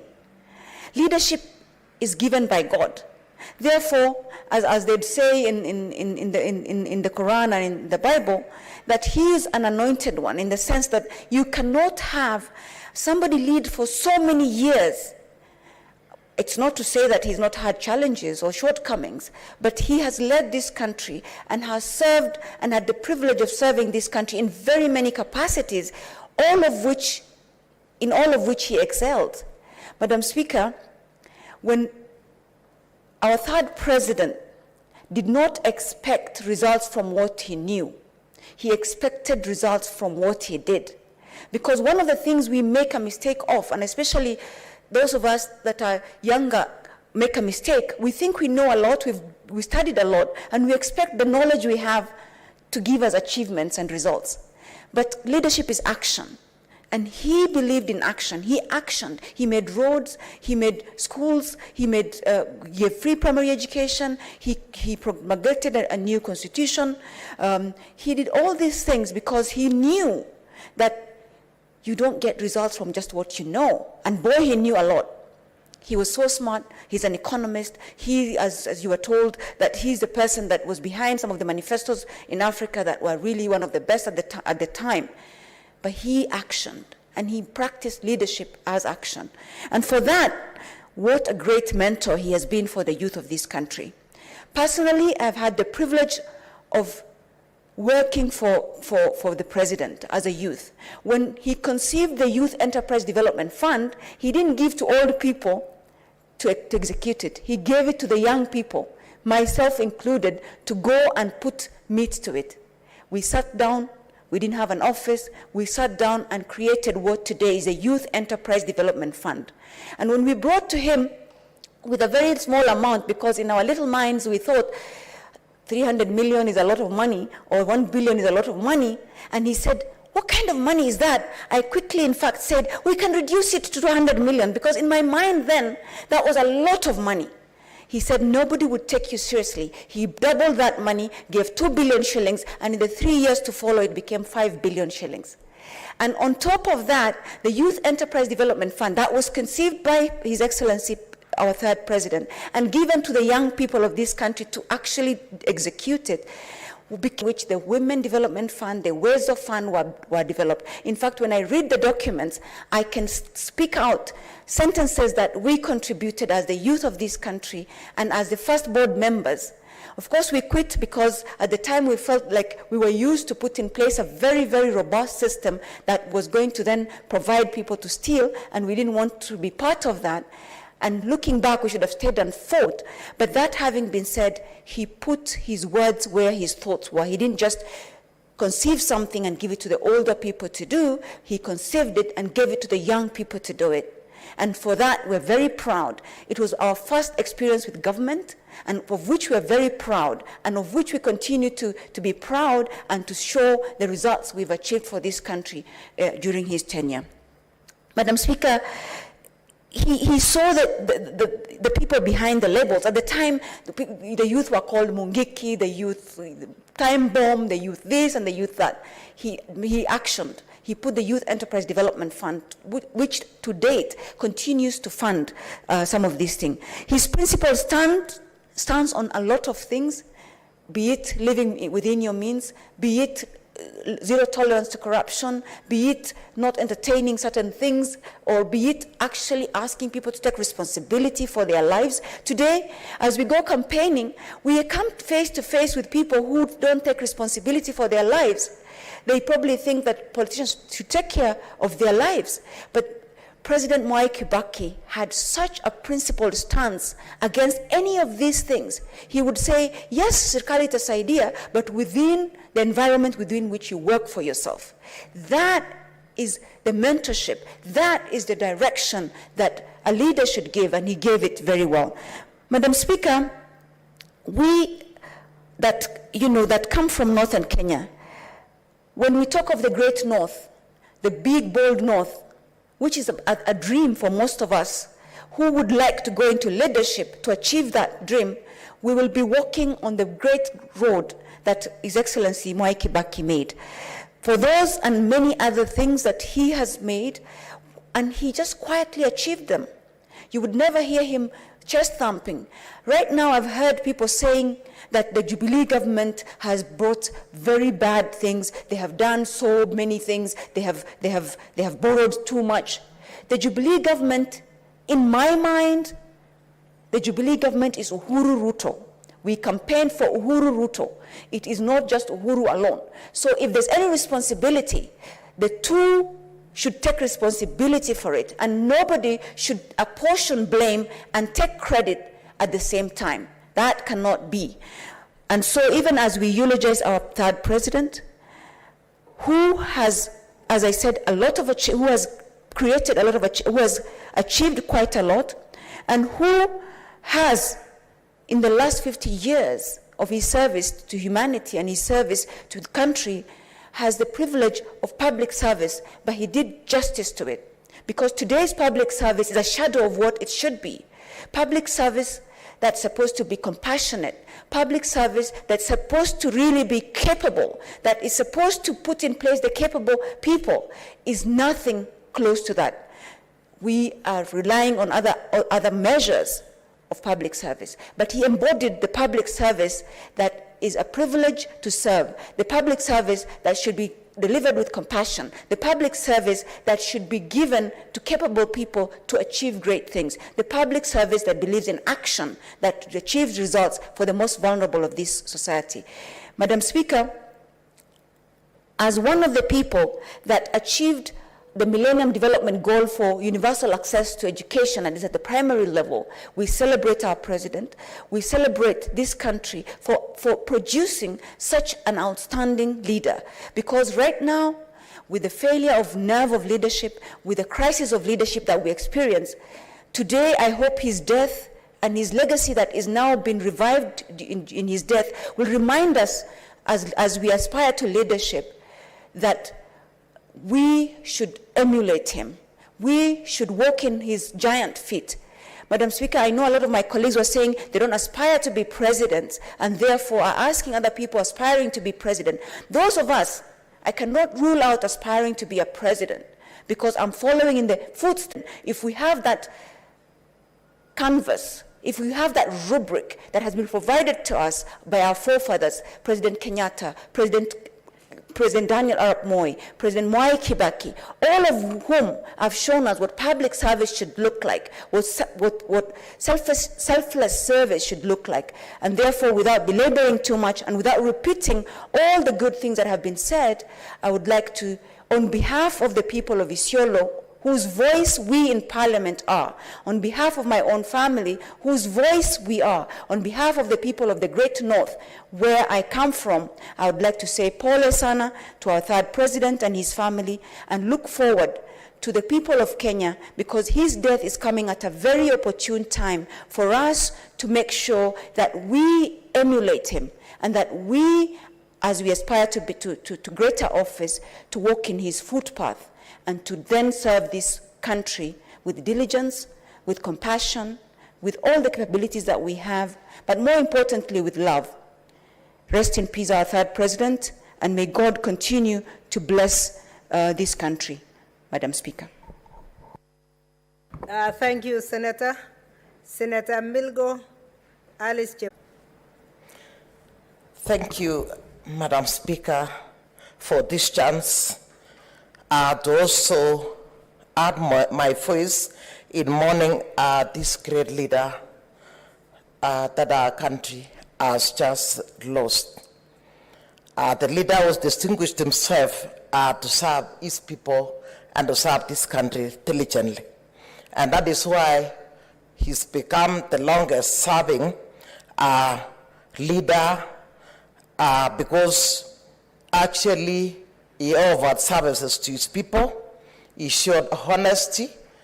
He was very accountable, and he lived true to his sayings that leadership is a privilege to better the lives of others, and it is not an opportunity to satisfy personal greed. I'm sure this long service, if he was like some of the leaders that we've seen around, he would be one of the billionaires that we would be having right now. Madam Speaker, I want to say at this particular time that we are mourning a great leader that actually touched the lives of very many people in this country. And more specifically, as I stand here today as Chair, Standing Committee on Education, I want to really mourn this great icon that turned around education in this country. One, bearing in mind that he knew education is an equalizer between the rich and the poor. And that is why once he brought in the primary education, very many kids were brought back to school, up to and including even the old. That is why we had one old school-going people, Mr. Murage. Unfortunately, he passed on before completing secondary circle of education. Madam Speaker, the reason why, as an economist, he thought of offering or introducing pre-primary education and later on pre-day secondary education was because of the fact that he knew a country is as good as its education. Because from education, education would provide the skills, the knowledge and competencies to spur development.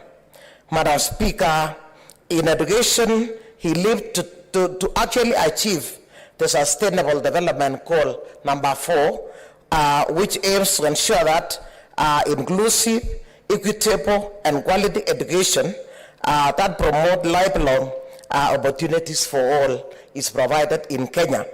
It is my wish, Mr. Speaker, that I hope this government, and maybe more specifically the coming government, would continue to even provide free education up to and including the university. Madam Speaker, once he's provided the free primary education, he went ahead to actually build infrastructure in the entire country. And that is why even in the results that have started been released recently, both KCPE and KCSE, it is not uncommon to find that there are students who have done very well from day schools and from very humble backgrounds, Madam Speaker, and this is because of the fact that they can now enjoy learning just like other peoples. Madam Speaker, I want to say that our third president will be remembered for many years because of overturning the economy that was already doing very badly by the time he took office. by actually pulling and introducing things and infrastructure that would go a long way to turn around investments like infrastructure, putting in place very many plans to ensure that economy is turned around. And that is why many of my colleagues have recognized the fact that our borrowing actually reduced during his tenure as a result of providing the proper management. Madam Speaker, I want to say that today we are mourning a great icon who went ahead to actually play a critical role in promulgating the 2010 Constitution that has been known to be one of the most progressive constitution in the whole world. Madam Speaker, out of this Constitution, I did not only ensure that there was the two-tier governments, that is the county governments as well as the national government, but he also ensured, because he knew he was not able to implement, that he put in place a committee that ensured that county governments took root and in this case were properly established. Madam Speaker, county governments have gone a long way to turn around the lives of very many people, particularly in those counties where funds are being managed very well. We've seen a lot of infrastructure. We've seen lives turned around in terms of businesses in the counties because of the money that has gone all the way up to the villages as a result of this 2010 Constitution, Madam Speaker. In addition, within this 2010 Constitution, Madam Speaker, he remembered to ensure that there was a portion or a section that talked about not more than 2/3 gender rule, which actually spoke to the fact that in all government institutions, and up to and including Parliament, there should be not more than 2/3 of both genders. Madam Speaker, it is unfortunate that today it is still not implemented. It is still a nightmare. Part of the greatest population, that is the 2%, is still left behind.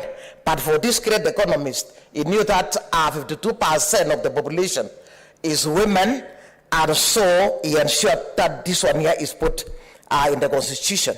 It is my prayer that the coming government will be able to implement fully. While I thank this current government, they have tried, but then in some sections, it is not fully implemented. So we thank this great leader for remembering the women, and today we stand here as even being products of that Constitution that actually felt that in cases where the 2/3 gender has not been achieved, we would have affirmative action. Madam Speaker, President Kibaki went ahead to actually oversee the creation of Vision 2030, which has gone to become a blueprint that is a focal point of reference wherever we are talking about any development. And in this case, Madam Speaker, if government will be able to stick to this, I'm sure this government will be turned around, and in a short while, there will be very many developments. Madam Speaker, President Kibaki today, our third president, will go down in record books of history as a great man. Many of the leaders that we are seeing today came out of his mentorship. I remember during his time, even the CSS was given the free time, the opportunity to exercise, to use their skills and manage the various ministries in the way they knew. And in this case, it would come back, particularly if anyone messed up, and he would not take it very lightly. That is the reason why, Madam Speaker, we had so many, there is a lot of competition between the different CSS, and very many of them were able to turn around most of the departments in this country, and that went a long way to guide the people of this country. Madam Speaker, President Kibaki will be remembered for turning around very many issues in this country. Madam Speaker, he tied the youths in terms of ensuring that he even brought the border, that it is my prayer that border sector will be ordered so that this one will continue to be a well-managed institution, because it has actually assisted our youths. Because as you know, Madam Speaker, right now, 75% of our youths that we are churning out of school every year are not employed. But then the border sector has actually assisted them. In addition to that one, President Kibaki also ensured that there was money provided not only for the youth, but also for the women to be able to turn around the economy in this country. Madam Speaker, today we are mourning a great icon, a leader that distinguished itself to actually be recognized not only in Kenya, but all over the world as being a no-nonsense president. And if in this case somebody would even emulate his steps and his actions even a quarter away, I'm sure would have even better things going on in the various countries and even in this the region at large. Madam Speaker, I want to say there are many things that our president did. I do not want to even forget to mention CDF. I remember one time when people asked the money as he was writing in some place along Bomet County, people stood to ask him money. And they said, what is the money for? Go back and walk. And then he came back and turned back the money that used to be given out along the roads, Madam Speaker, into CDF. CDF Kitty has done so much. It has changed the lives of people. And we are saying the only thing that is only lacking is the fact that corruption has since gone very high. I think we only need management. Otherwise, you put in place the infrastructure, the very many functions that only needs to be managed. Otherwise, it will go a long way to actually help our people. Madam Speaker, I do not want to go on for a long time. We cannot even, time is not even enough to enumerate many things that this third president of the Republic of Kenya did.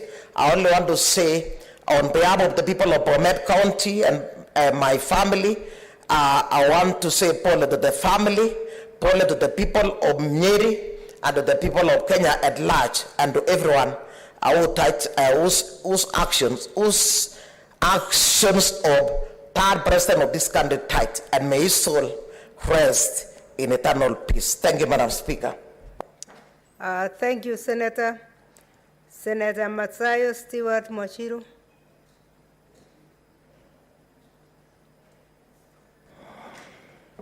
Asante Bispika kwa kunipa fursa hii. Bispika, kitu cha kwanza nataka niungane na wewe Bispika kwa kupeleka rambirambi zangu, familia na hususan watu wangu wa Kilifi Senate. Nataka kupeana rambirambi zangu kwa watu wa Nyeri, Othaya na familia ya mwenda zake marehemu Mwai Kibaki. Bispika, kitu cha maana cha kumkumbuka marehemu ni kwamba marehemu alikuwa mshupavu wa mambo ya kudebate katika bunge. Na ni kwa sababu hiyo Bispika, tunaona ya kwamba katika historia ya wanasiasa waliokuwa katika bunge, yeye alikuwa mmoja wao kwa kipaumbele, kwa sababu alikuwa ndani ya hili bunge kwa zaidi ya miaka 50. Bispika, wewe na mimi tunaweza kuelewa ya kwamba kuketi kwa hili bunge kwa miaka 50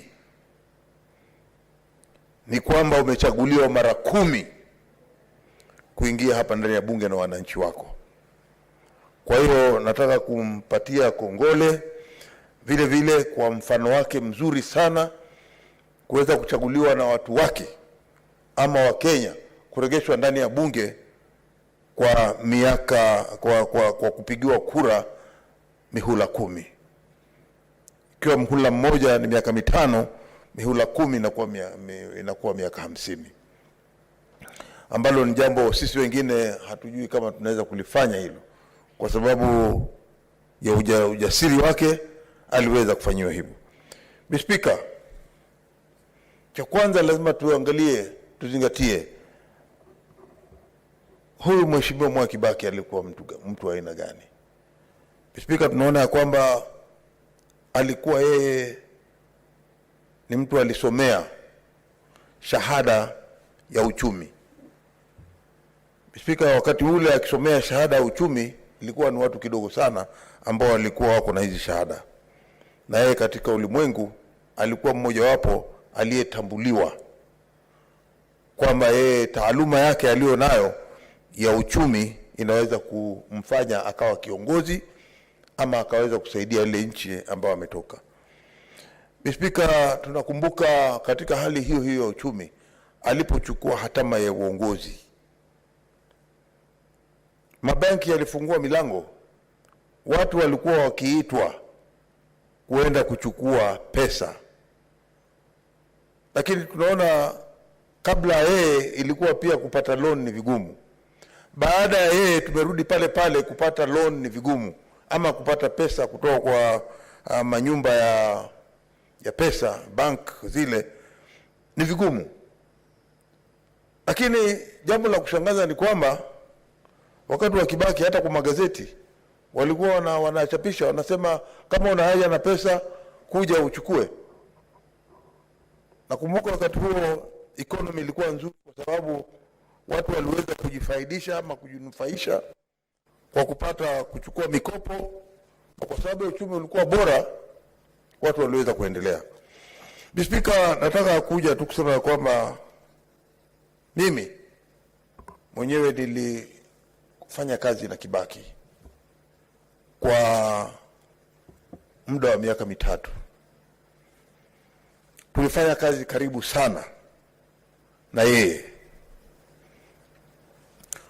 Nikisema hivyo ni kwa sababu mimi nilipokuwa chaguliwa kama mwenyekiti wa shirika la ukulima katika Kenya, Kibaki ndio aliweza kuingia ndani akawa rais wa Jamhuri ya Kenya. Na ni wakati huo ndio tulikutana wakati wa maonyesho ya ukulima yanayofanywa katika Kenya yetu kila mahali. Kwa hiyo tulizunguka na yeye, mimi nikiwa kama mwenyekiti wa shirika la wakulima na yeye akiwa rais wa Jamhuri ya Kenya na patron ile cha wakulima wa Kenya. Ikiwa yeye akiwa kama patron, ilikuwa inabidi yeye wakati wote tukiwa na show za kitaifa za ukulima, yeye lazima aje aweze kufungua ile maonyesho kirasmi. Kwa hiyo Spika, nikisema hivyo ni mtu ambaye nilikuwa karibu sana, kwa sababu mimi nakumbuka tulikuwa tukipanda kwa ile gari pamoja, ile inaitwa nafikiria ilikuwa ni Commander in Chief CNC. Hiyo ndio gari tukiwa na yeye tukizunguka katika zile show akiweza kufungua maonyesho ya wakulima. Kwa hiyo Spika, ni wakati huo niliweza kuwa karibu na yeye na nikamjua ni mtu aenda nchi yake na ni mtu ambaye aliona ya kwamba lazima wakulima wasaidiwe. Na ni wakati wake, nakumbuka kama kuna mbolea ilishuka chini ikawa katika bei ambayo inaweza kununuliwa na wananchi wakulima na wakaweza kulima na mazao yakapatikana. Wakati wa Kibaki kulikuwa hakuna njaa, kulikuwa hakuna bala njaa vile watu wanakufa namna hii siku hizi, kwa sababu yeye alifungua huo uchumi na alafu akaweza kuwapatia wakulima fertilizers waweze kuweka mambo ya ukulima upande wa mbele na nchi iwe na chakula cha kutosha. Spika, nataka kukumalizia tu kusema ya kwamba wakati wote serikali ilikuwa ikifikiria habari ya kutengeza mambo ya barabara katika pwani, ilikuwa inafikiria watalii, haikufikiria watu wa pwani. Lakini tunaona kwamba wakati tu yeye alipochukua hatama ya uongozi wa nchi hii, alisema kuna watu wa pwani na wanahitaji kutengezewa barabara, ili kwa sababu kama kuna wakulima waweze kufika katika marikiti ama zile mazao yao wanaweza kuwapeleka katika masoko kuweza kuuza kabla zile bidhaa zao kuharibika. Kuna barabara moja ambayo tutaweza kumkumbuka ya kutoka pande za Malindi kuja mpaka Mombasa. Barabara hiyo ilipanuliwa na iliweza kusaidia watu wengi sana. Tukiangalia upande wa elimu, kwa mara ya kwanza tulikuwa tunafikiria haiwezi kwamba watoto wanaweza kwenda skuli bila kulipa fee. Lakini ilikuja katokea maajabu ya kwamba wakati uchumi ukiwa bora, mambo mengi yanaweza kutengezeka. Na wakati huo ndio tunasema ya kwamba Kibaki alionyesha mfano wa uongozi. Ukiwa kama kiongozi wa taifa unaweza kufanya mambo namna gani. Na ndio tunaona sababu kulikuwa na watoto waliweza kwenda skuli wakiwa hawatalipa hata karo. Kwa hiyo tunaweza kumshukuru kwa hiyo. Speaker, nataka niweze kuachilia hapa. Kuna mengi ya kusema kwa mwenda zake. Kuna mengi watu watakumbuka kwa mwenda zake. Na sisi kama binadamu tuliobaki nyuma, sisi kama wale ambao tunaweza kusema ya kwamba ni viongozi katika hii nchi, tuige mfano wa marehemu Mwai Kibaki. Nataka kuambia kwamba wale watoto wake waliobaki nyuma waweze kushikilia familia. Letu litakuwa tu ni kuomba Mungu awajaze na imani wakati huu, na sisi tutazidi kuombea kwamba Mungu awapatie mwelekeo na waweze kuepukana na mtihani kama huu, ili wapate nguvu wao na wajukuu waweze kuwa na maisha bora mbeleni. Speaker, ni kwamba ufisadi ulikuwa hauko katika orodha yake. Na hivyo ni kwamba wakati wake alipokuwa yuko pale kulikuwa ufisadi umerudi chini sana. Na hivi sasa tunaona ufisadi umechipuka zaidi. Kwa hiyo tunaomba ya kwamba ikiwa kuna kitu chochote tunaweza kuiga, tuige mwenendo wa Rais Mwai Kibaki, mwenda zake, ya kwamba ikiwa yeye alikuwa hataki ufisadi, basi tunaona ya kwamba hivi sasa tunaelekea mambo ya uchaguzi. Na tunaona ya kwamba katika huu uchaguzi tukishofanya kutakuwa na rais. Tunamjua atakayekuwa rais sisi. Siwezi kusema nani, lakini tunajua yule rais wangu ndio atakuwa rais wa Jamhuri ya Kenya. Na kwa hiyo tunasema ya kwamba ikiwa yeye ndio atakuwa rais, tuna imani ya kwamba yeye ataweza pia kuiga mfano wa Kibaki, kwa sababu walikuwa pamoja katika serikali ya nusu mkate. Na hivi sasa yeye akiwa ataenda kuongoza hiyo nchi, kuongoza hii nchi yetu, basi jambo la kwanza la kufanya yeye kama rais wa Jamhuri ya Kenya apigane na ufisadi kama vile Mwai Kibaki alipigana na ufisadi. Asante Mr. Speaker.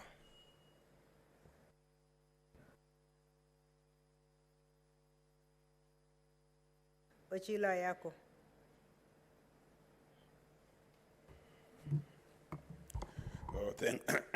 Thank you, Madam Speaker, for the opportunity to join colleagues in the Senate, colleagues in the National Assembly, and colleagues in Kenya to mourn our departed third President of the Republic of Kenya. Madam Speaker, President Kibaki is a president who is fondly remembered by foes and friends as a person whose tenure was remarkable. Madam Speaker, I joined this parliament in 1997. And when I joined this parliament in 1997, Kibaki had been in parliament for 35 years. 35 consecutive years he'd been a member of parliament. Some of us who were rookies then found him in parliament. We served together in opposition benches, and we also served together in government. Madam Speaker, the opposition leader, who was Kibaki, was a very calm opposition leader.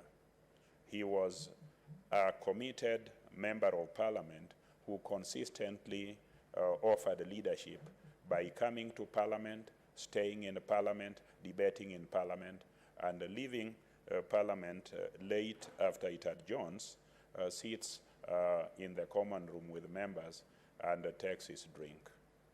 In short, President Kibaki, before he became president, was a very accessible person, a very available person who passionately loved representing the people who had elevated him to be. He sat with us, many of us, most of us who were in Parliament with him at that time are now deceased. I remember he used to have a beer very closely with the late Ojode. He used to have a beer very closely with the late Kajwang and myself. There are others who are still alive, Jimmy Ngwenyi, Norman Nyaga, and others. And he never talked much when we were outside Parliament, and still he never talked much when we were inside the chambers. But he kept us company and was marveled at the excitement that young people brought around him as a member of Parliament.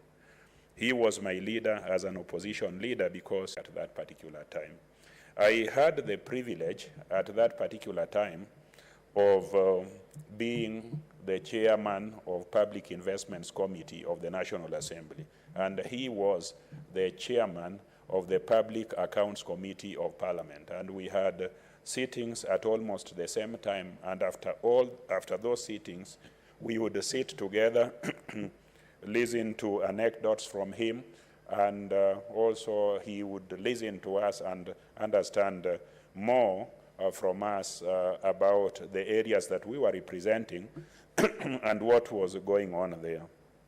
He was a keen listener. He was a fatherly figure, a very friendly person, and did not underrate or mistreat any of his colleagues. So he was a person who was a true replication, representation, and embodiment of a member of Parliament. He did not treat anybody with disdain. He did not treat anybody with hostility. He was always available for colleagues who wanted his counsel. When I joined Parliament at that particular time, Parliament was the 23rd department of the Office of the President. We had very little by way of salaries.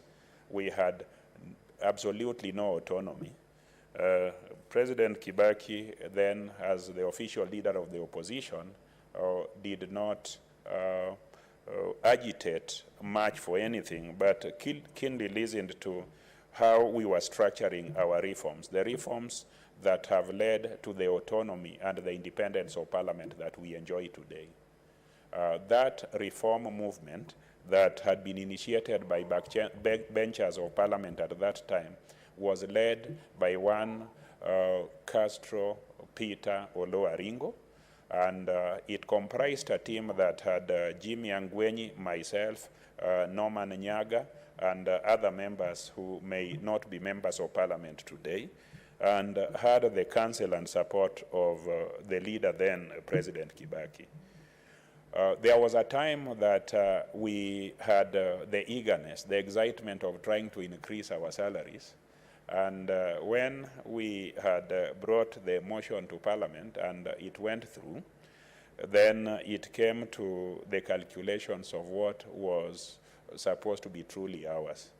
Our minds at that particular time was driven by the fact that Kenyans wanted development, and Kanu's policy premised upon how many Arambes a member of Parliament would be able to initiate in his or her backyard. So President Kibaki looked at the figures that Jimmy Ngwenyi had worked on and Engineer Karue and said, why do we want to raise our salaries to that amount of money?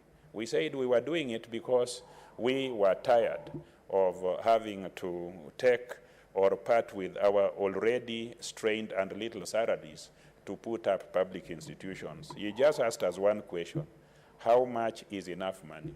He told us you could as well raise it to 2 million, but once the public will know that you have 2 million for development, they'll still come for it. You will keep none. So he advised us that raise it modestly, but think of a way that constituencies will have a fund that is dedicated for public development.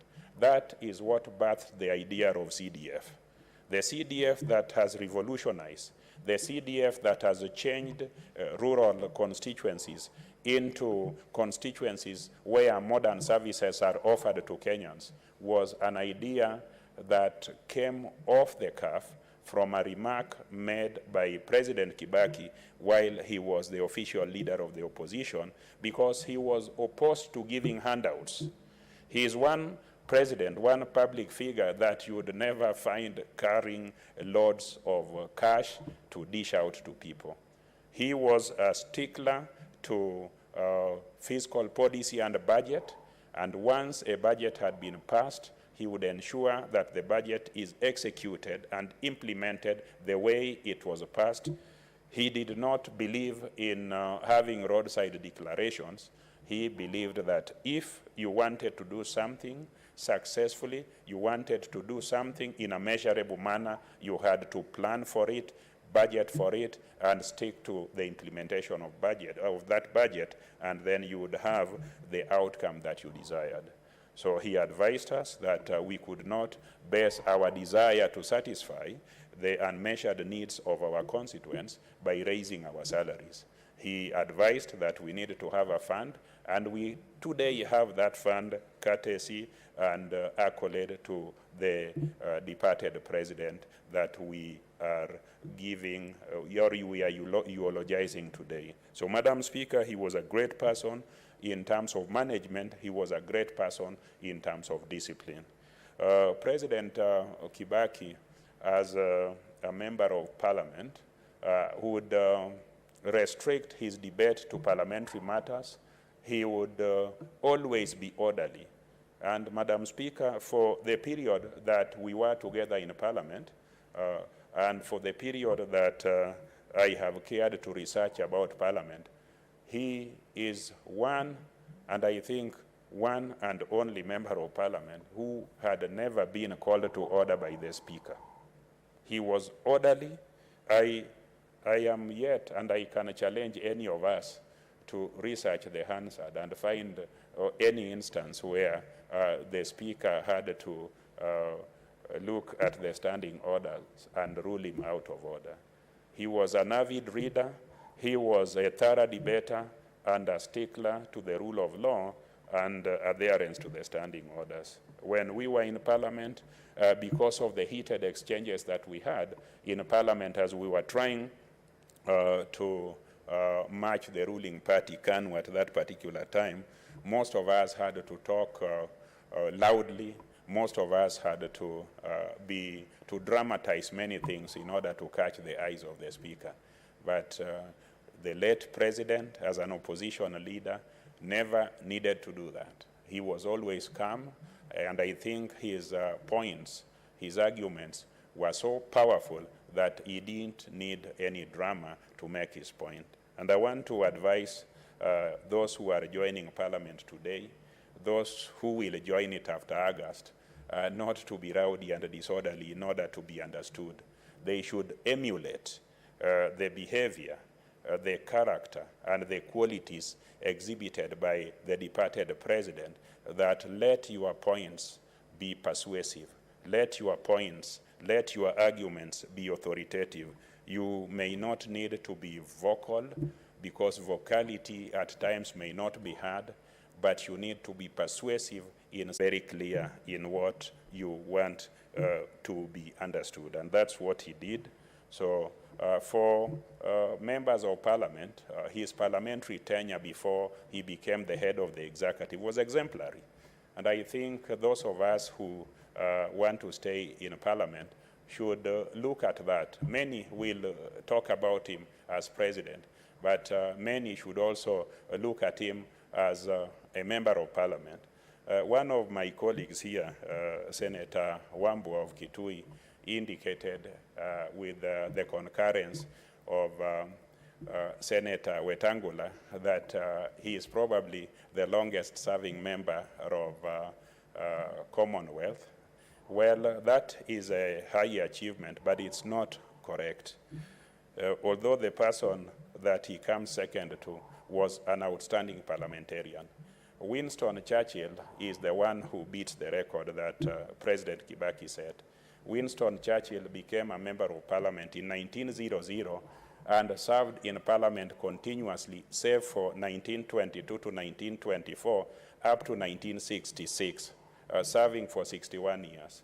So Kibaki comes second, by serving for 50 years. The late President Moi served for 49 years. So you can see Kibaki, Moi, Winston Churchill are special people. They are special people because of the longevity of their tenure. They are special people because of their contributions to policy, legislation, and representation in the nations that they served. I think they are also special people because of the confidence that the people they represented had in them. For you to be elected consecutively and continuously for 10 terms, that is a milestone. To get it 2 terms, to get 3 terms, to get it 10 terms, I think you are a great person. If the Constitution had not limited the tenure of presidency or allowed a retired president to come back to Parliament, I believe the people of Othaya would still have elected him unopposed because of the orderly manner, because of the structured manner in which, and the effective manner in which he represented his people. When it came to his tenure as president and head of nation, he was a great person. I had the rare privilege of serving in his government as the first Minister for Energy, his Minister for Energy, and later as the Minister for Sports, Culture, and Social Services. I did not canvass or lobby for that appointment, but I guess he picked on me because he saw promise, he saw honesty in me, and he really supported my tenure as a minister. I remember his commitment to Kenyans when I was his minister. I was a minister full of ideas. As a young person in early 30s, I thought that the world was in my pocket and I was atop the world. So I, at one time, brought a cabinet paper to President Kibaki full of English and full of what I would call bombastic language that was not very clear. Now that I look at it from a calm position, he looked at it and told me, Honorable Ochilo, just tell me 2 things. When will the cost of energy come down and be affordable to Kenyans? That's what he asked me. Said that all these nice words you have written here are nothing to Kenyans if the cost does not come down. So this work is very good, but when is the cost of energy coming down? So I went back to my ministry, looked at it, and that's when we came back with the idea of unbundling the energy sector. We took away KenGen and made it an infrastructural institution so that the cost of generation of electricity would not be passed on to consumers.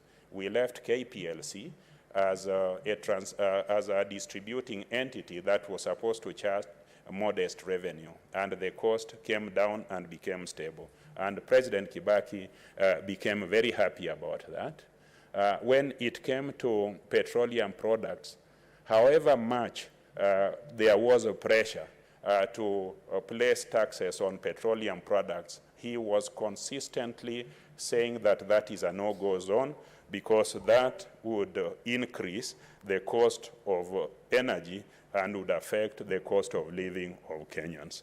So President Kibaki was very sensitive to something that would cost Kenyans more. He is a president we should have had today, this week, last week, this month, because nobody seems to know how to handle the rising cost of energy and energy products. And Kenyans are suffering everywhere. So President Kibaki, at that time, when we had a crisis of similar proportion, did not go out there to talk. He acted and everything calmed down. So that is President Kibaki speaking loudly through his action, not speaking loudly through his noise. We all remember that he was at one time dropped as a vice president and made minister for health. A situation that other people could not countenance.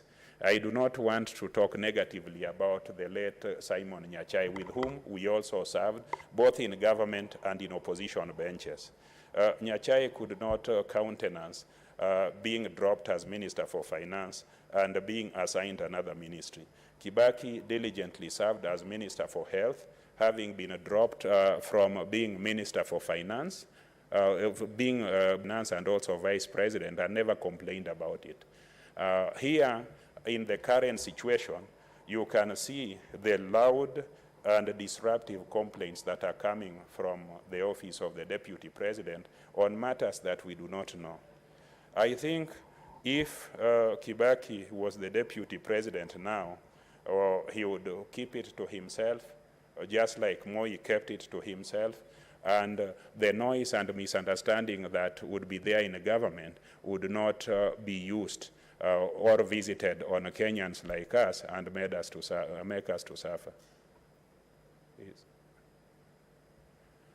Is my time up? I give you, for the convenience of the House, I'll give you your last 2 minutes.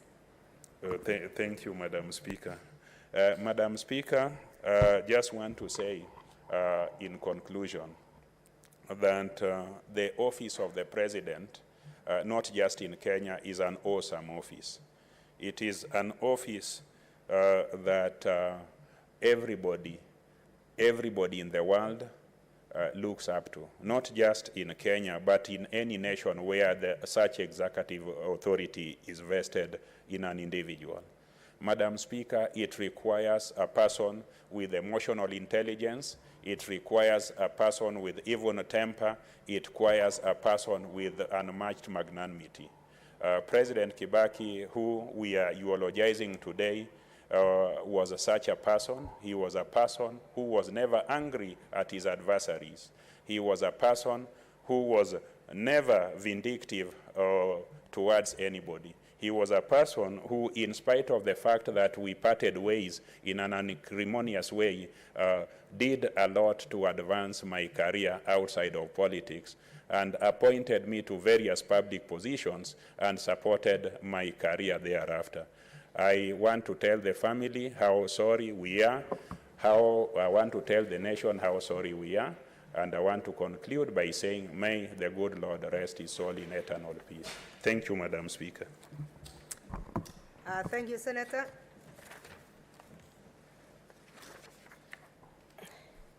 Honorable Senators, it's now 6:32 p.m., time to adjourn the House. The Senate therefore stands adjourned until Wednesday, 27th April 2022 at 2:30 p.m.